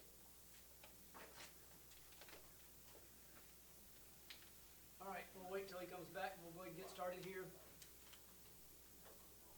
Listing your vacation rentals on Booking.com opens the door to more guests, which could lead to... Hey, Parker, congratulations. Come tell us. I'm back with another see-through engine. All right, let's get back. Parker, come back up here. Come on up here. up there. Yep. So, I want you to explain to the class, why does ignition happen here and not here? Oh, I'll give you a friend here. Here's our friend. If you need to use this to explain. Okay, there you go. So ignition happens before top dead center, for one thing, so that you get the most compression at the very top, but you're igniting it and giving the flame just enough time to ignite and fully hit the piston, get your most compression, and go back down. Pretty good. So that 20 degrees, you got to think as you're sailing down the road, Zach and Corbin, on the way to school, okay, the rotation of that crankshaft is moving so fast and you're igniting it, and they have engineered it to where it ignites just slightly before that piston gets all the way there so that you can fully push, get the full force. Don't go anywhere. You're not out of here yet. John, what would be a problem if we ignited the fuel-air mixture after TDC. Yeah, we would lose efficiency because then the piston is already running away from my combustion. We don't want it to run away. We want to push it away. Okay? Because what are we going to do? We're going to go, wow.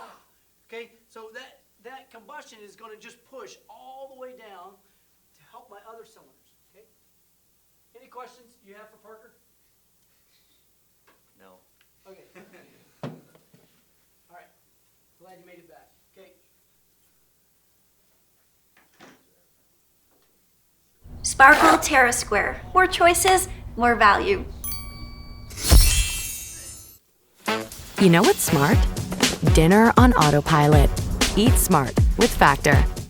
I'm back with another see-through engine video. This time I'm gonna build a see-through 4-cylinder engine that runs based off of this little mini engine right here, which everybody loved in the previous videos. It's gonna be so cool if I can make this work. And I think I know exactly how I'm gonna do it.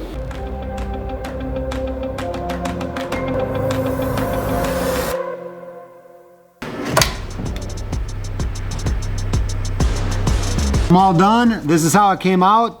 I think it looks pretty good. This is a lot more work than I thought it was gonna be. This was literally days and days of machining, but looks like a see-through 4-cylinder engine to me. Sort of reminds me of ice sculpture. I think it looks pretty.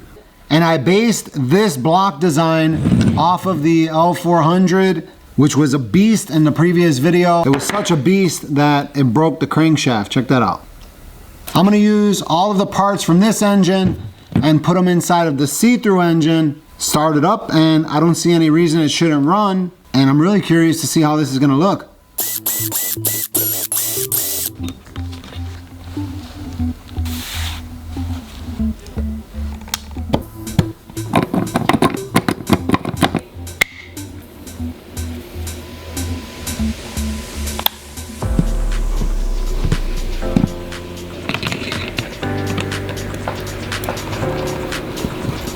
Check that out. Man, that's perfect. Hopefully I got the timing right.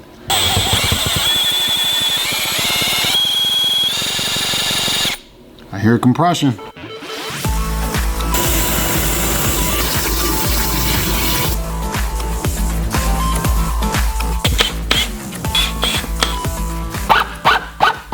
Oh, it actually worked. Glow plugs are on. Now fuel leaking out of the carburetor. Let me start it up and see if this thing actually works. Ooh, there it goes.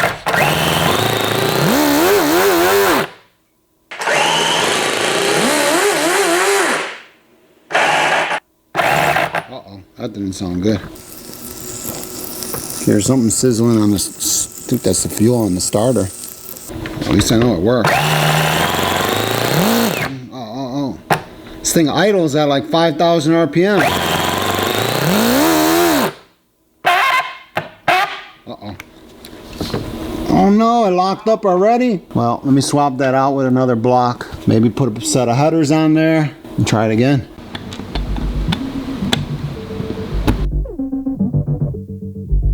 I think my header came out pretty good.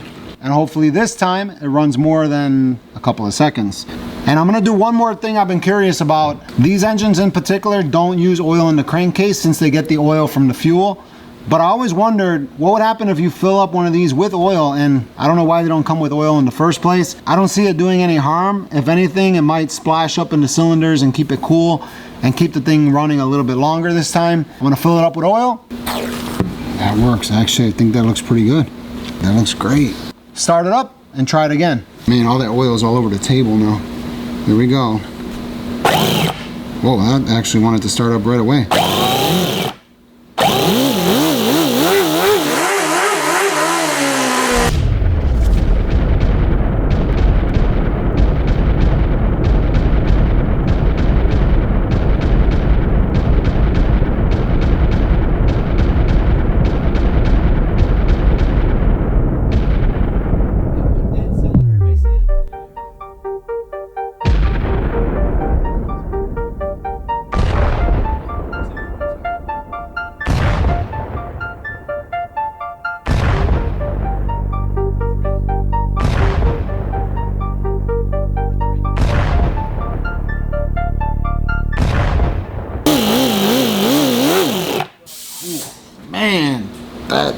burns my eyes. I think the oil in the crankcase made a big difference because it just ran a lot smoother, sounded better, and it didn't heat up as much. I'm gonna put an oil pan gasket in place, then I'm gonna fill up this crankcase about halfway with oil. I want this thing to at least survive long enough where we could see something crazy happen and not just have the thing lock up. I think it's gonna survive.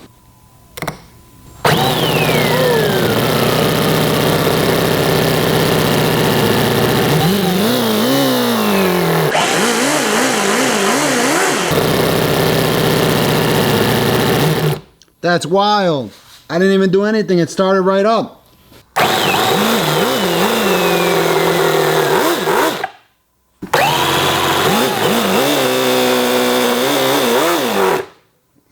Seemed a little bit better. It's still turning. Man, I don't even know where all that's coming from.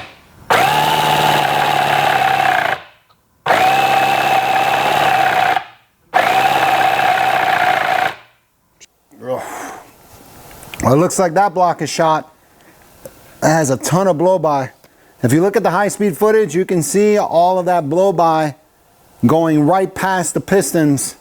That makes sense. No compression, no explosion, no power. Let me swap this block, and then I'm gonna do it one more time. Oh man, that's not looking good. No wonder why it has no compression. Half of the cylinder wall is missing. That makes more sense now. Those pistons are stuck. Out with the old, in with the new. This is the last one. That's it. Hey, be encouraged, your Volkswagen ran longer than that one did. That's right.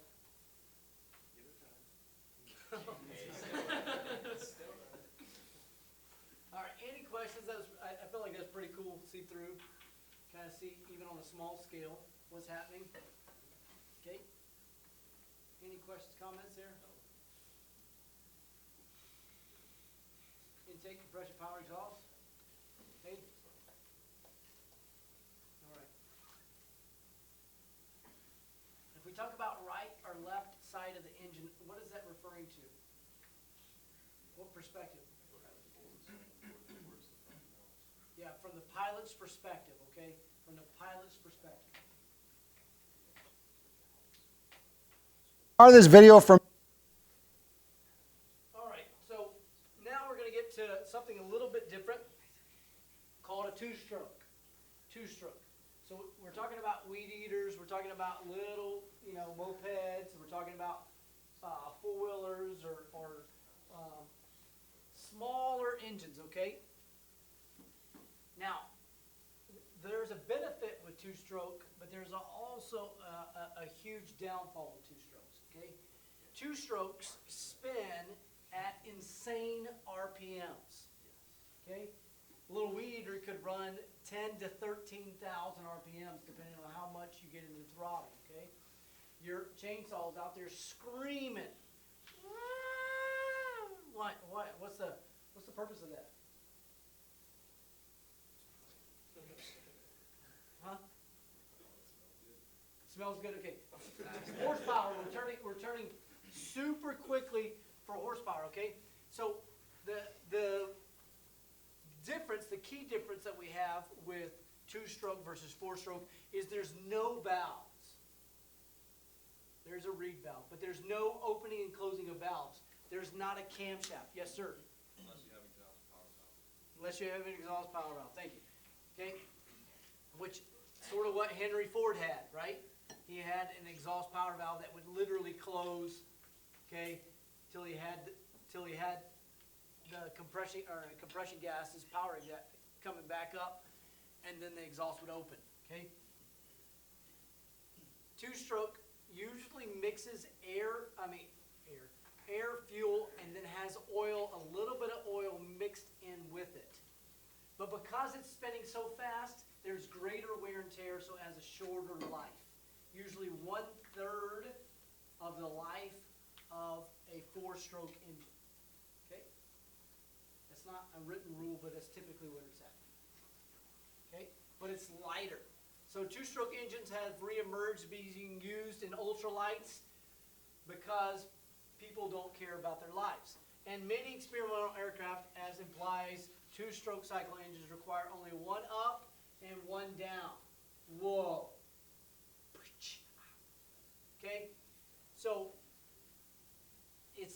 the piston's going to go up, and then it's going to go down, and everything's going to happen. You have intake is going to happen, but what else happens on the intake stroke? Okay, you have one down and one up. So you're going to have compression and exhaust as it's going to come back up. You're sucking in, intake's coming in, and then as it's coming in, because now air-fuel mixture is in the crankcase, comes in, as it comes in, it comes back up, lubricates, your air-fuel lubricates this, comes back up, and then pushes out the exhaust of the old gases, okay? Terribly inefficient. Terribly inefficient. But we run a greater power to weight ratio because we're reducing the weight, and it will run at a higher RPM, which gives us more horsepower for the size and the weight. Okay, two-stroke engine, here we go. If it'll play, let's see if we can get it playing. Womp, womp, womp. You might know Harbor Freight for affordability. What you might not know is performance and...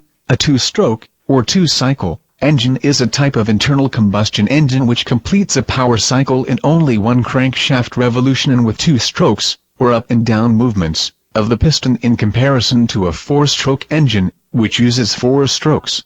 There are usually 3 ports, and... Okay, so on this one's a little easier to understand. So we have our intake right here, and this would be called your valve, okay, or your reed valve. It's not an actual valve. Please don't think of it as a spring or anything like that. It's more of a flapper or a little gate. It's going to open, and notice where the air-fuel mixture is going into. Air-fuel oil. Okay, a little bit of oil mixed in with it. It's going to actually go into the crankcase, and as the crankshaft rotates, it's going to come up here, and it's going to ignite this way. Detroit diesels, some of those older ones, were terribly inefficient, but they could run forever. Why was that? They're two-stroke diesel style. How could they run so long? So what? Little moving parts, and they also ran them at a very low RPM. They had to run them, they were larger pistons, larger cylinders, because they had a lot of power, but they ran them at a lower RPM for less wear and tear. Okay? So here we're sucking into the crankcase. It's going to go all the way around and then come up and then ignite and then go back out. It's going to kind of push it all out as one. Okay? So two-stroke is actually doing it with every rotation of the crankshaft. We have intake and compression power exhaust with only 2 strokes. And inlet port, exhaust port, and a transfer port. The transfer port connects the lower chamber beneath the piston to the upper chamber above the piston. The first stroke of the two-stroke petrol engine begins with the piston about halfway down the cylinder heading toward the top of the cylinder, going upwards. Because the piston is halfway down the cylinder, all of the ports are covered. Because of the upwards motion of the piston, the bottom chamber below the piston falls below atmospheric pressure. As the piston moves closer to the top of the cylinder, it uncovers the inlet port, which then, because of the pressure in the lower chamber, sucks air and fuel into the lower chamber. The second stroke of the two-stroke engine is carrying on from the first stroke, which sucked the air into the lower chamber. The piston has nearly reached the top of the cylinder. Just before it does, the mixture of air and fuel in the upper chamber above the piston is ignited. The high pressure of the burnt gases forces the piston down. On the way down the cylinder, the piston recovers the inlet port, stopping any fuel/air from being sucked into the lower chamber. As the piston moves downwards, the mixture of air and fuel in the lower chamber is being compressed. When the piston gets to be DC, bottom dead center, the exhaust port is fully uncovered, which releases the burnt fuel in the upper chamber, and also draws fuel and air from the lower chamber through the transfer port into the upper chamber, ready for the next stroke.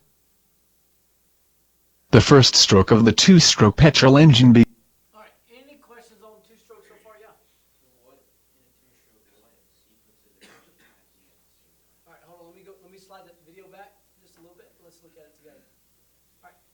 saying now? What sequences are actually happening at the same time? Okay, so notice this, so so your intake, as your intake comes, so your intake's gonna come in here, and it's going to fill the bottom of the crankcase, okay? Then your combustion happens, as it's coming down, as the piston's coming down, it's gonna push, this is gonna be closed, boom.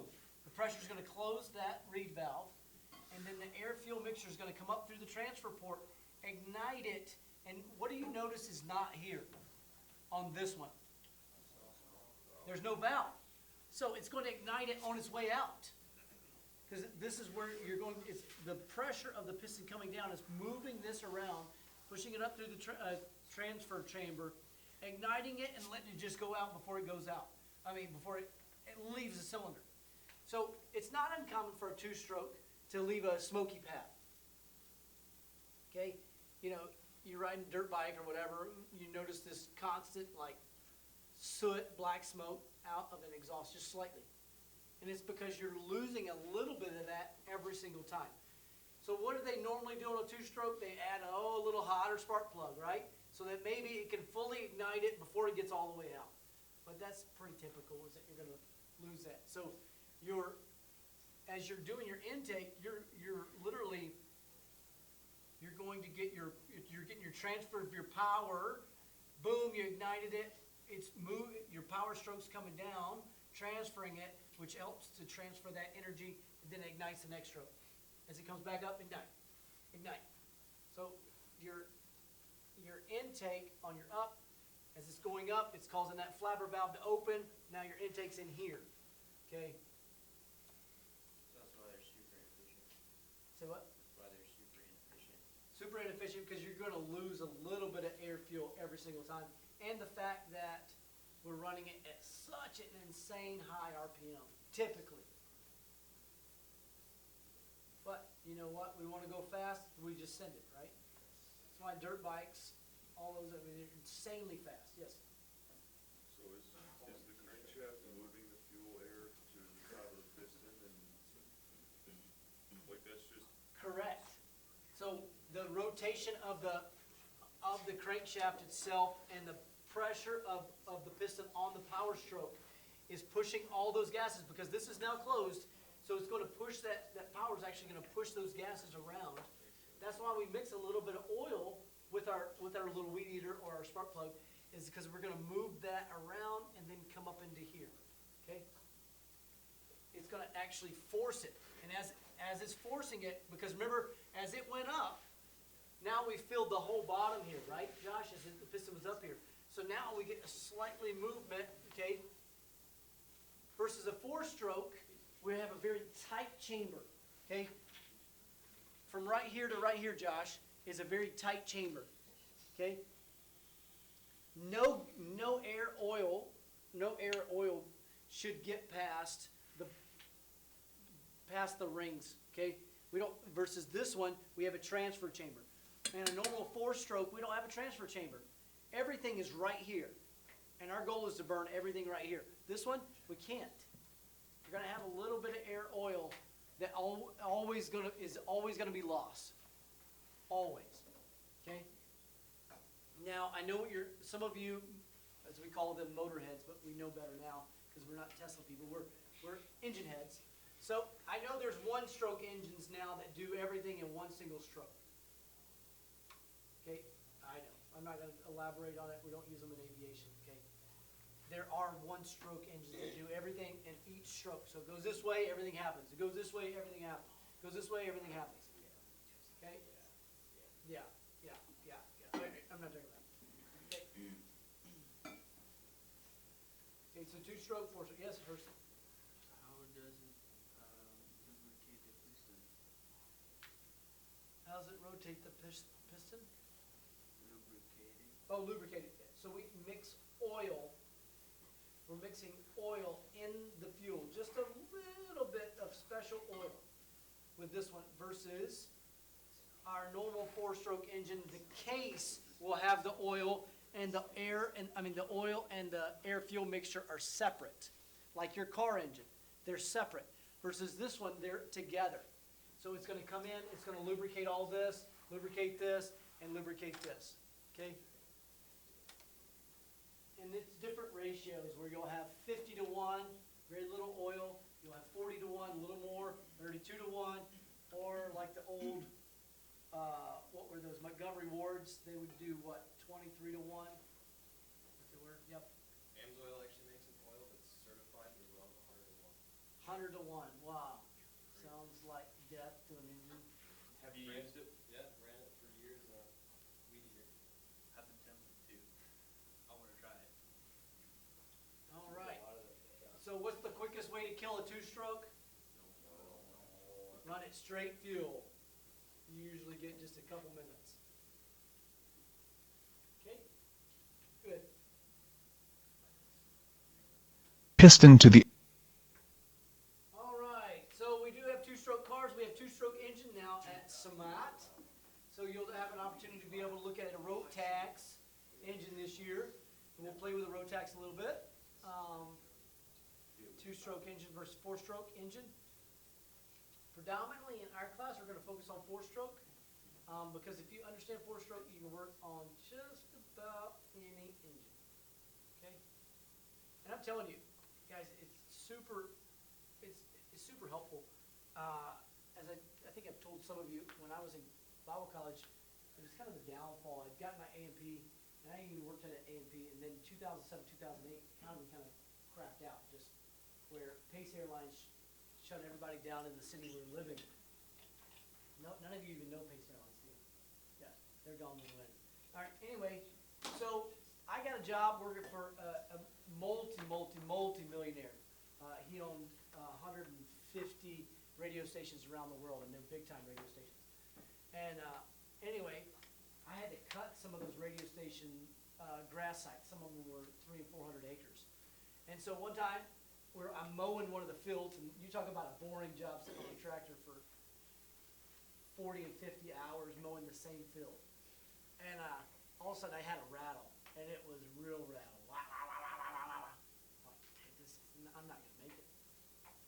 So I pulled off into the woods and started, it's like, well, what do I do? So I got a compression check, turned it over, and realized, oh no, something's coming apart.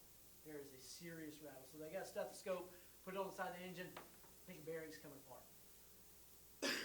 So used a chain, hooked it to the tractor, separated it out in the middle of off to the edge of the field. Got the engine out, throwed it in the back of the truck, backed up the truck to it, and was able to get the engine back to the farm and overhaul the engine, then put it back out into the tractor.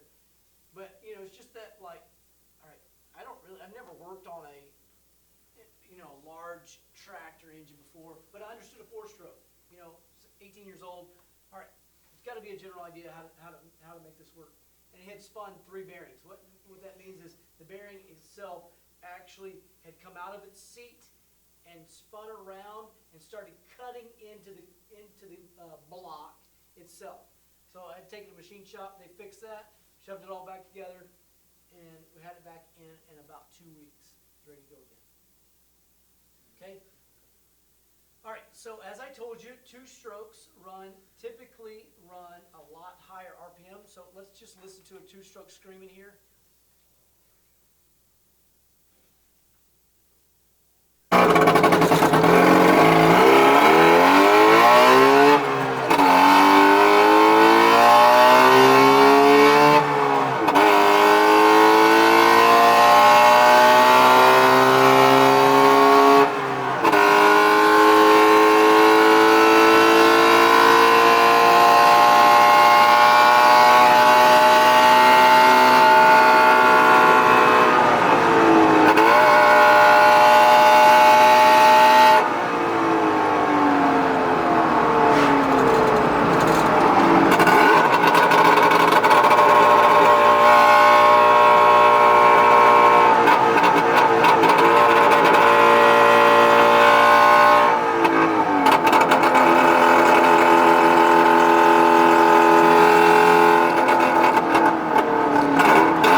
Potentially, yeah. I'm not sure exactly what engine was in that. But yeah. And multiple cylinders too. Yes, sir.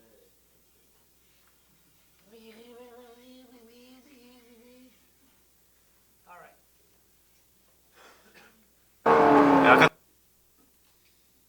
Okay. So let's pick on someone first who will have the cup.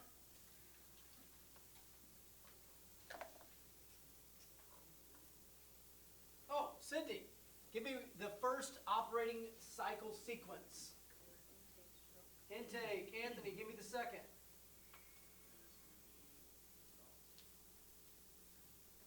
So we have intake, and then we have, no. That's all. So let's do 4 strokes, sorry. Operating sequences of an engine. Okay, good. Compression. Charlie, what's the third?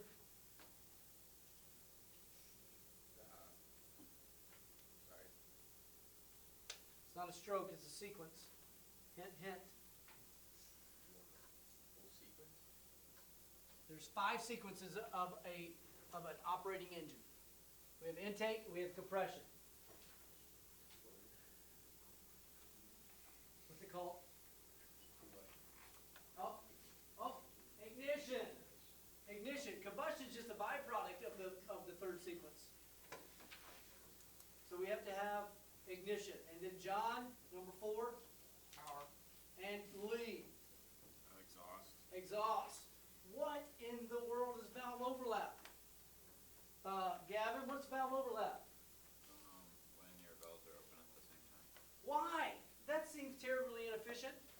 To blow out the burnt gas. What's the word I'm looking for? Scavenging. To aid in scavenging. That's a written question. Don't ever forget it. Aid in scavenging. Okay? Good.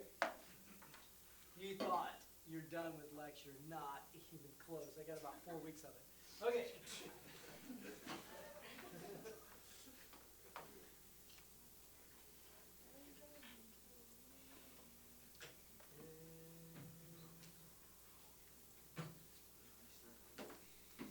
All right, so let's talk about types of reciprocating engine. Types of reciprocating engine. There are multiple types. So let's review the operation of a 4-stroke and 2-stroke. Do I have questions on here? Okay, good. So what is the difference? What are main components difference between a 4-stroke and a 2-stroke? Isaac, give us one. Two-stroke doesn't have valves. 2-stroke doesn't have valves, necessarily valves, or what we look at as valves. Okay, Stephen, is there any other difference between a 2-stroke and a 4-stroke?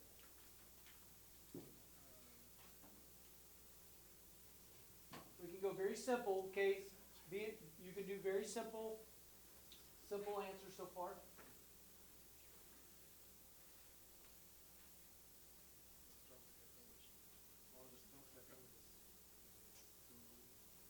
Good. Okay, crankshaft's going to rotate. On a 2-stroke, it's going to rotate 1 revolution, and you're going to have all 4 strokes in 1 revolution of the crankshaft. Versus a 4-stroke, what's going to happen? 2 revolutions of the crankshaft. What might, I know, you're like, what did they call that for? Okay, but what might a 4-stroke also have that a 2-stroke would not have? Camshaft. What is the purpose of a camshaft, David? To open the valves. To operate the valves. Okay, operate the valves. Good. Now, at what ratio, Tim Pink, does the camshaft operate related to the crankshaft? Half. Half the speed of the crankshaft.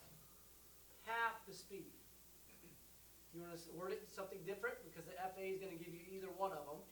Crankshaft operates at twice the speed of the camshaft. Don't glare at me, guys. Okay.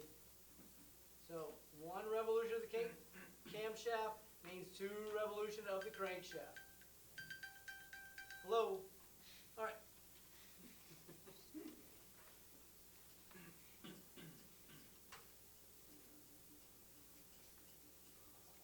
Alrighty. All right, engine classification. Engine classification. So what are the three sweet ingredients, Nate, that we need to make the magic happen inside an engine? Fuel, air, Who's what? Fuel, air, spark. Fuel, air, spark. Okay? My kids come home, Dad, the engine's not running. What's the first three things their loving dad always asks them? Does it have fuel? Does it have air? Does it have spark? Okay, this great state of Michigan, it sits all winter. The mice have already gone into the air intake, eaten the little holes inside the little air filter. So we need to make sure we check that.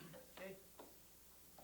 All right, engine classification. Aircraft engines can be classified by several methods. They can be classified by operating cycles.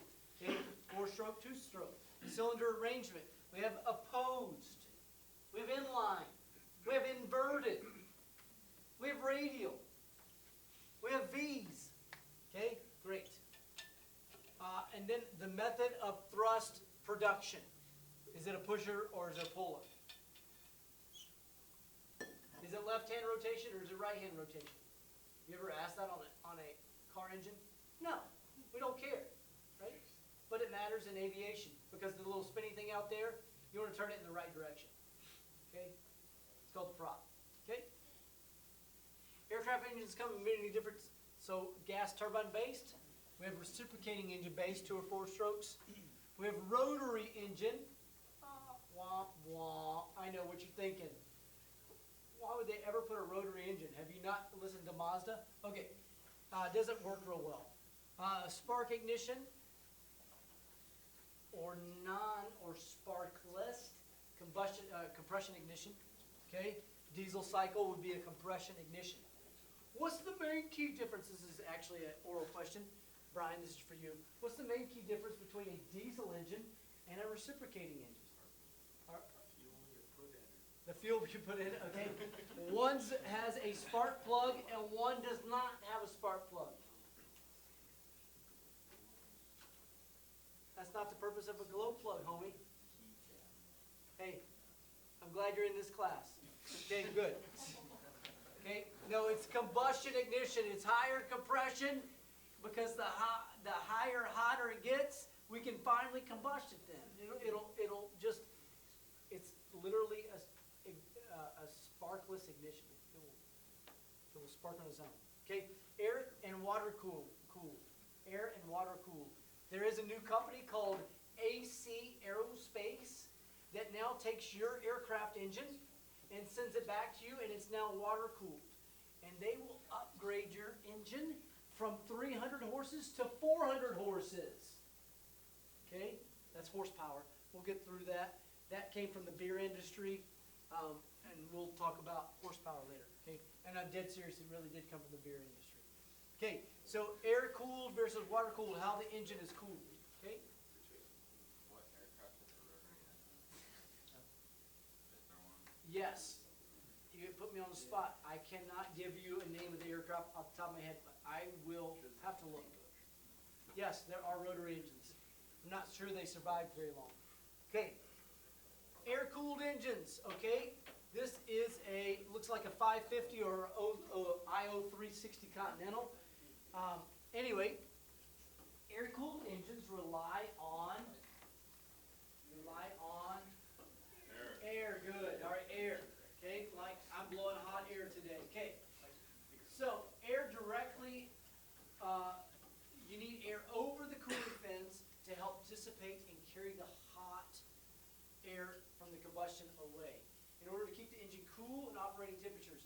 In combustion engines, a great percentage of the heat generated, about 44% of the heat, escapes through the exhaust.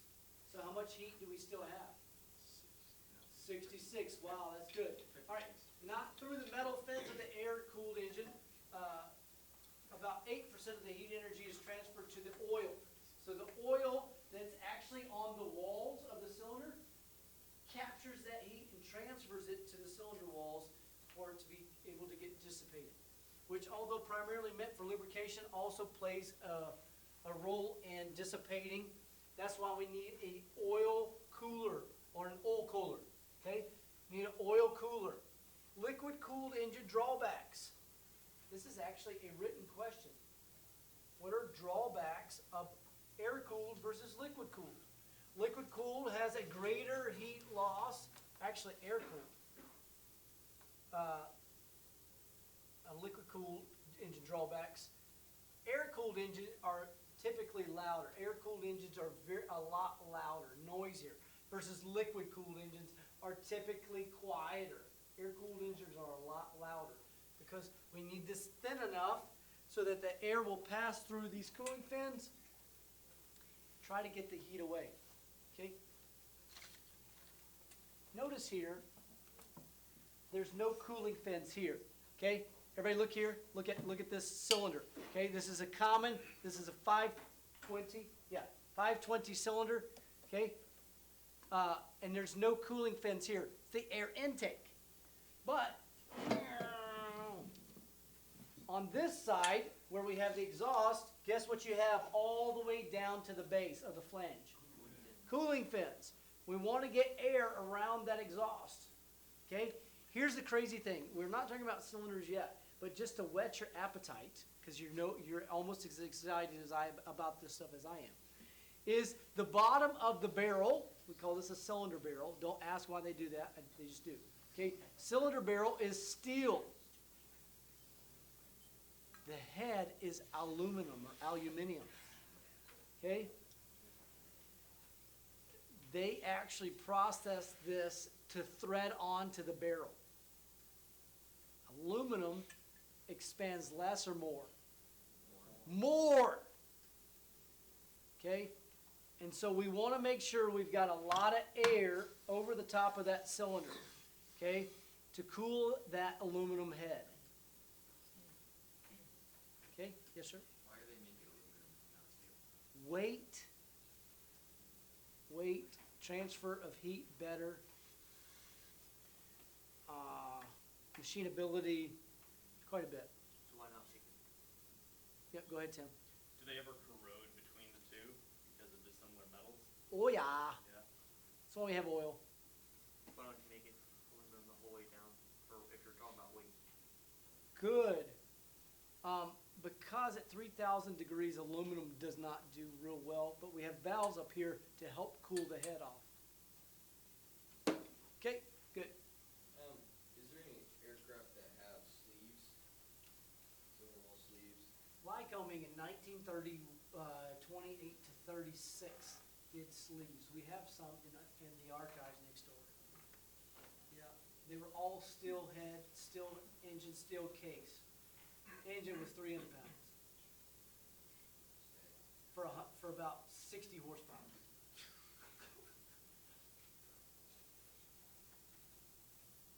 Yeah. Okay.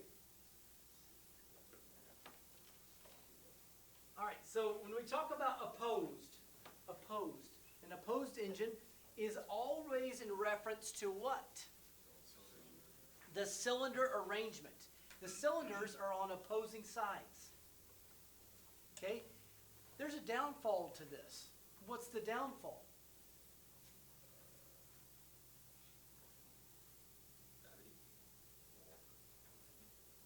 Your engine, what we call oscillations. What's an oscillation? My physics students? Vibrations. Okay?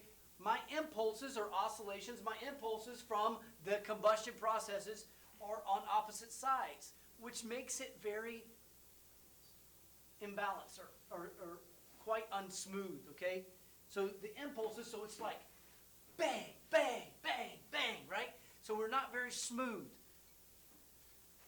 And so as our rotary motion goes on, it's supposed to smooth those impulses, just like we do on an automobile. You don't feel it when you're going down the road, your transmission feeling the impulses going wow, wow, wow, wow, wow. You don't feel that.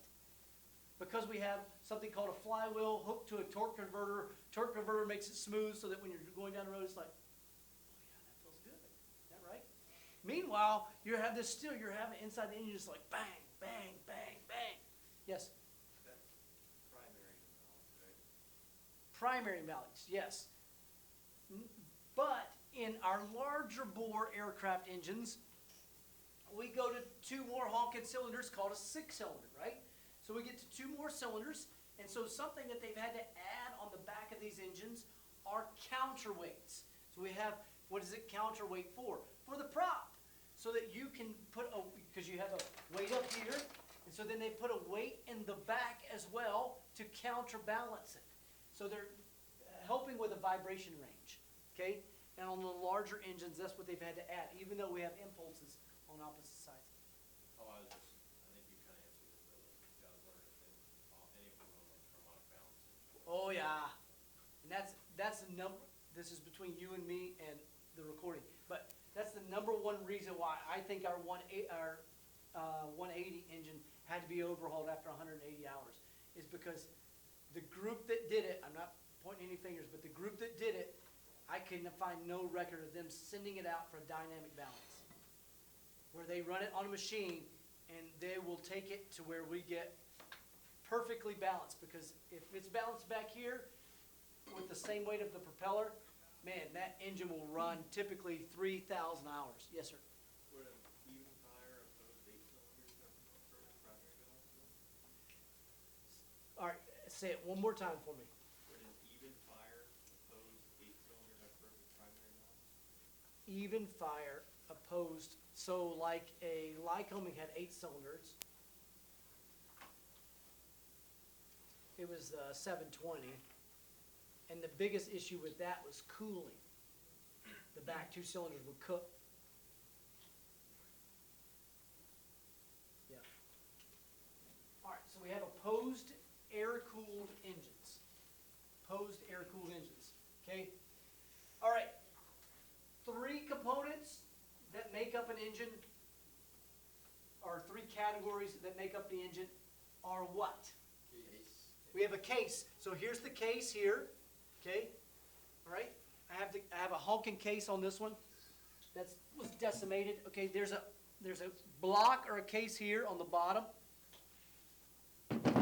Okay, we have a cylinder, and then we have accessory or accessory case. Okay, accessories. So you have your mags, you have your oil pump, and then you have fuel pump would go. Yeah, fuel pump goes here, and then vacuum drive or your tachometer there at the top. Okay? And then you'll have a starter. We have what we call an oil pan or oil sump. In aviation, we call it a sump. A sump. Sump. Okay? All right, liquid cooled. Liquid cooled. Okay? Some aircraft engines were liquid cooled. And I have to say now, are liquid cooled, because AC Aerospace is now, you send them your engine, and it comes back as one complete set. So if you have a 6-cylinder engine, you get one whole set of cylinders that is just one piece. Bam! Okay? Which is highly inefficient, because I'm not knocking them. I'm saying your cylinders are going to wear. It's easy. That's why our cylinders we can change. You don't do that with automotive. Okay, but in aviation, boom, we get one of them is low compression. We can flop a cylinder off and put one on. But liquid cooled engines, they would run liquid cooled. Continental did that. They'd use ethylene glycol. Why would they not use water? You're going to a high altitude. If you lost an engine, it might freeze. It's kind of bad. Okay, many believe that liquid cooled engines are more efficient and provide less hazard of shock when cooling the engine, and the ability to direct coolant flows to critical areas. But the problem would be, is the reason why we use air-cooled engines is because it's significantly lighter, and we have a plethora of air coming through as we're screaming through the atmosphere. So, however, liquid-cooled engines have added weight. Okay, this is what AC Aerospace says they're going to reduce the weight by 42 pounds. Give you more horsepower.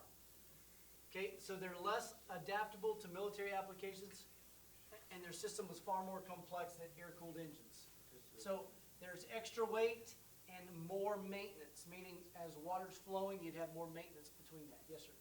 So you, I mean, that's, yeah, you have more maintenance, but wouldn't you also gain a lot more troubleshooting though, because you can plug into it?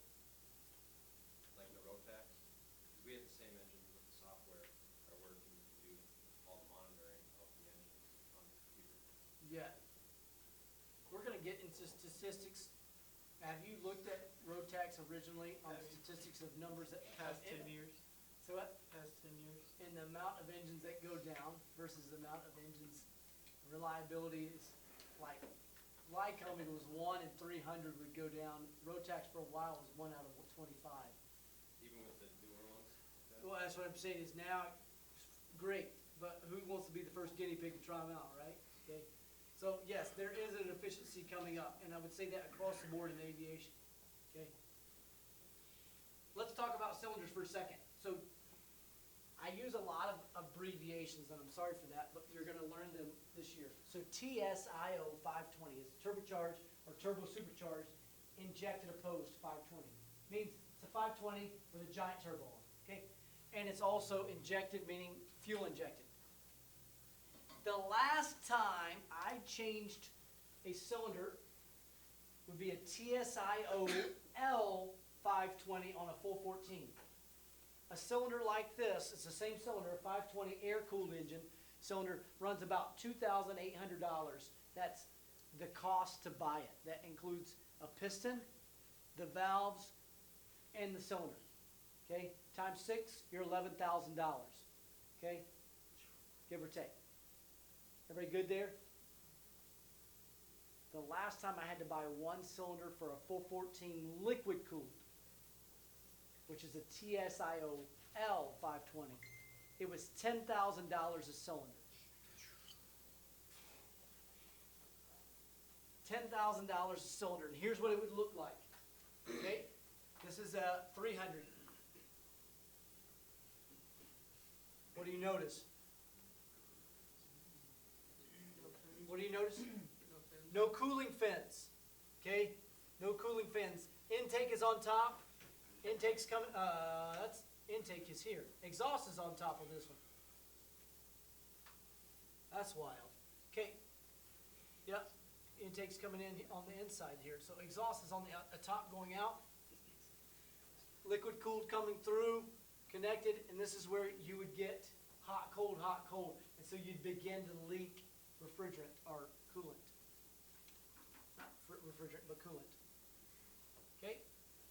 So that, it immediately, visually, you can still notice the three things that I told you. What do you notice? Cylinders, case, and accessory, or accessory case back here. Same three things I've already taught you. Immediately you look at it, you say, okay, there's the head, or cylinder head, cylinders, versus case and accessories. Okay? All right, here's a new style.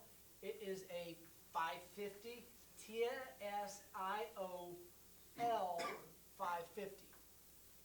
Booyah.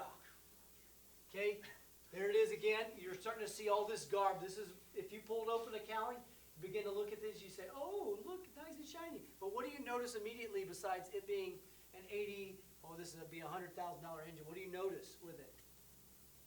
Okay, there's my cylinders. And then they're smooth. There's no cooling fins on them. There's a case. There's an accessory. And then accessories back here on the back as well. Okay? All right? I'm trying not to make you feel overwhelmed. An engine's very, it's all there. You're going to have something to hold the crankshaft and transfer that energy. Okay? Any questions? Comments? Yeah. So they kind of keep that up, or is that kind of tapering off, like you were saying? Yeah. So if I was an engine shop and you sent me a TSIO 550L and I turned around and said, hey, it's going to be $120,000 to overhaul your engine with a liquid cooled. And you'd say, well, how much is another 550?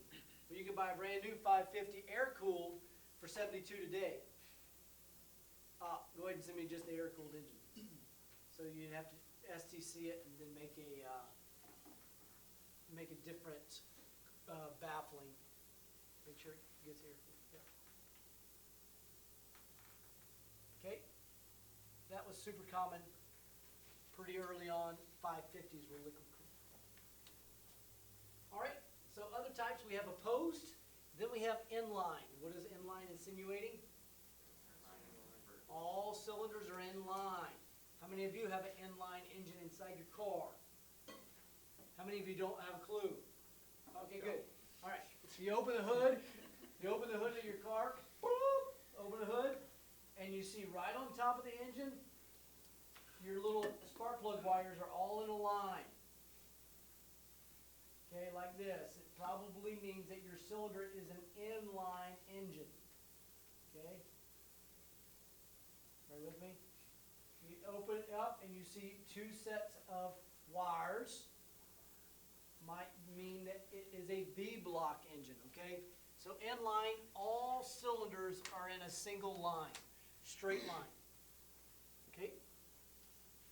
Everybody good? Cylinders are in a line. Here's another one. Here's a fun one. Booyah. That is an inline, inverted inline. You know, I took this picture and I can't remember. Yes. Ooh, it was actually very smooth, but any problems that you foresee, Captain? Hydraulic block. Oil draining down there. And contrary to popular belief, the oil actually does seep past the rings at times. It's not supposed to. In a four-stroke engine, the fuel-air mixture is supposed to be separate from the oil, but you're always going to have a little lubrication get past. Okay? In this case, you got a little extra, right? Yes? You had a question? Somebody have a question over there? I saw a hand. Okay. Inline, inverted inline. So I have a student now working on old ones, really old warbirds in Minnesota.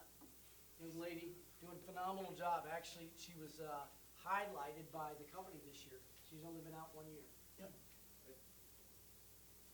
I don't get like what practical reason you're inverting it though. If you're 5'6" and have a really tough time seeing over the dash, I can see great benefits with that. Okay. All right, let's talk about the inline Wright Flyer, right? How efficient was the Wright Flyer? Well, 200 pounds, we had 8 horsepower. Whoa, baby. Whoa, baby. 200 pounds and you got 8 horsepower. Today we would have how much? We run a Lycoming runs about 285 pounds and we get 300 horsepower. Yeah, we got more than 1 pound or less than 1 pound for 1 horsepower. Hurrah, hurrah. Let's talk about turbines.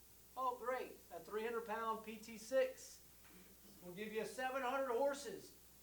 Yeah. Now we're talking about real power, okay? Well, the Wrights were pretty stinking stoked to get 200-pound engine with 8 whopping horsepower, okay? Leo's not here. Leo, if you're listening, I did put kilos in there for you. Okay. Charles Taylor, if you ever worked 50 years in aviation, you can get the Charles Taylor Award as long as you have no violations. My father recently received this.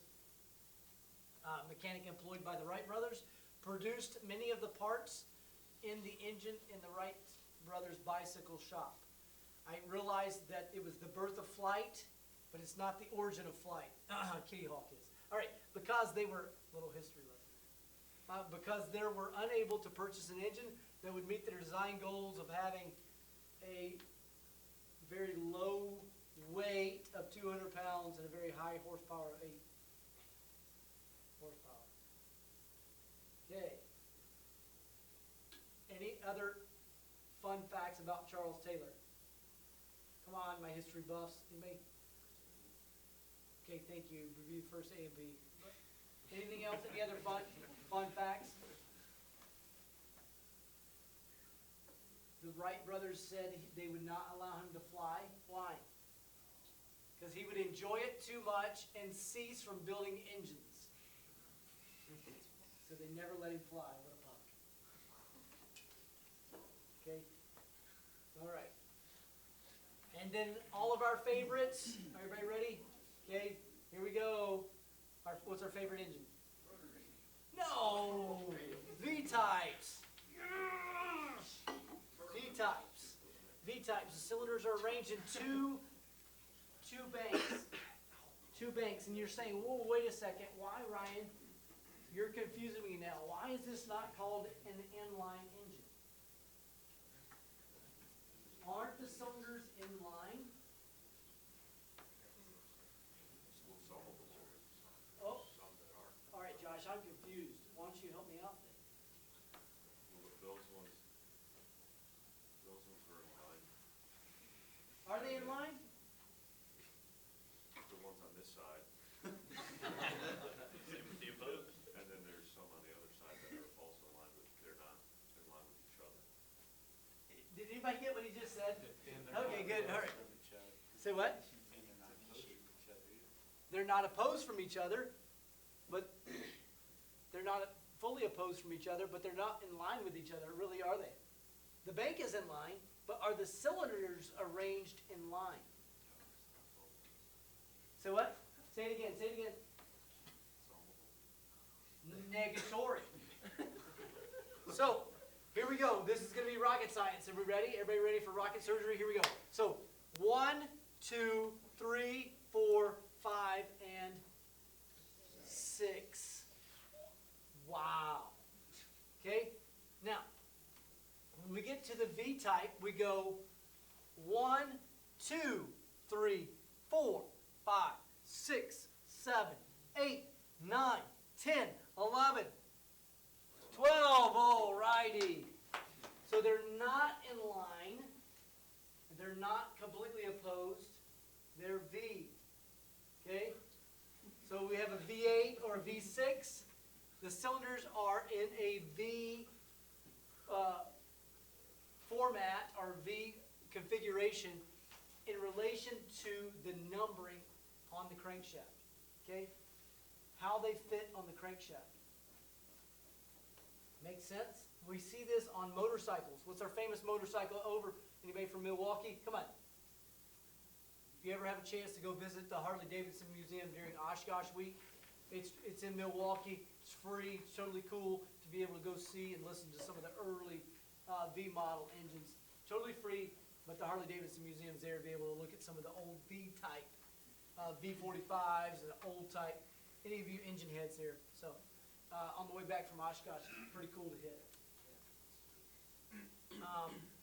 This type of engine is mostly used during World War II. Why did they want to use these during World War II? Why was there such a push? What? More power. More power, because we wanted to outrun everybody, right? And so engineering refinements meant that at the end of the war, if we could be the biggest and baddest, guess what? We're gonna kick tail. We're gonna win, right? So the intercooled variant of the engine had a 2-stage, 2-speed supercharger. So this engine came out with 2,000 horsepower. Okay, so give you a pretty little picture. Okay, so we're flying around in the Red Baron. I'm just doing it. This is free. You didn't even pay for it. So we're flying around in the Red Baron. Okay, and then all of a sudden we get into the 1930s, 1940s. Okay, we have an early 1940s E185 out there that was 500 pounds, and you got 180 horsepower. Wow. Okay, and then all of a sudden, within 10 years, we flopped this honking V12 with 2,000 horsepower. We said, eat that, in the rest of the world, right?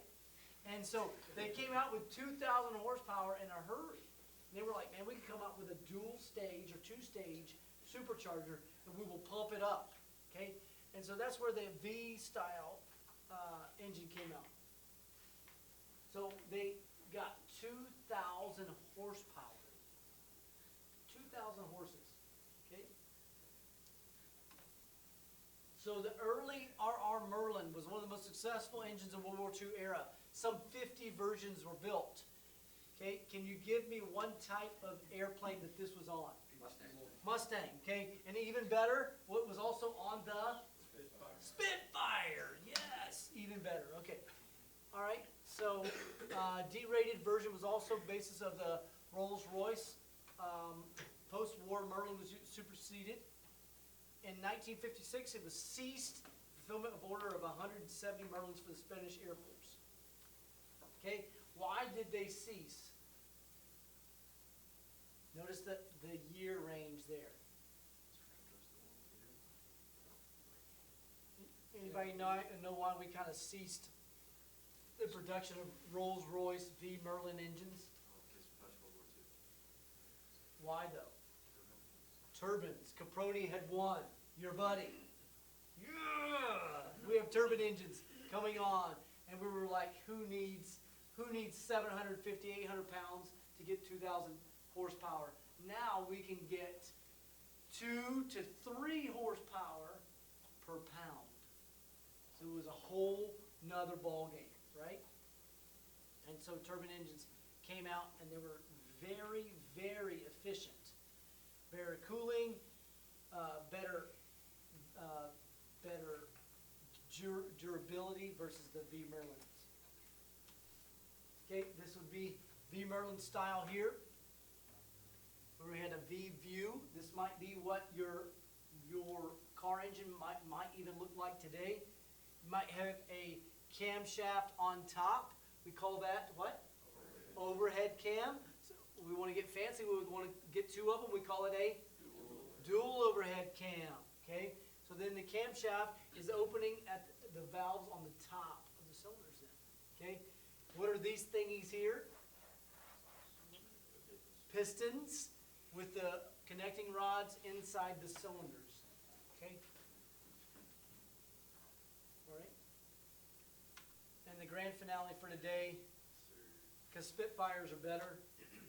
Spitfires are better. What's the difference between Spitfire and P-51? Come on, history buffs. What? No, that's not true. Get out of here. What's the difference between Spitfire and P-51? Which one was more maneuverable? Spitfire was more maneuverable. So if you got into a dogfight, you wanted a Spitfire because you could outmaneuver. Same engine. Very small wings. Very tight. The length of the aircraft was very, very small as well for dogfighting. But what was the purpose of P-51? Escorts for the ships. They could get longer wings, meaning added fuel. They could go a little bit further. Okay, but P-51s were not known to actually take down the enemy in a dogfight. You really wanted a Spitfire. Okay.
Little extra fuel coming out of that exhaust, huh?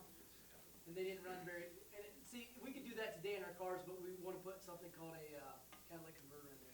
Anyway, it just looks super cool if you did that to your car. What's the fuel burn on one of those? I have no idea, a lot. But you know what? It's on our dime. We paid for it, so whatever.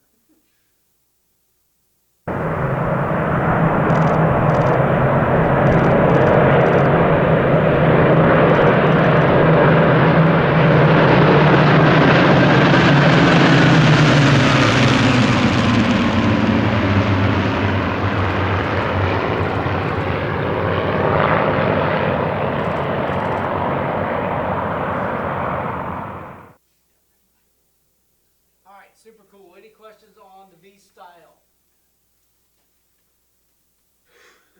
Okay, I'm going to stop you right there before we get into the radial and how to analyze radials. Okay, so pretty cool. Basic types. Most of the engines that you'll be seeing this year, most of the engines are what style? Opposed. Okay, opposed style. Okay.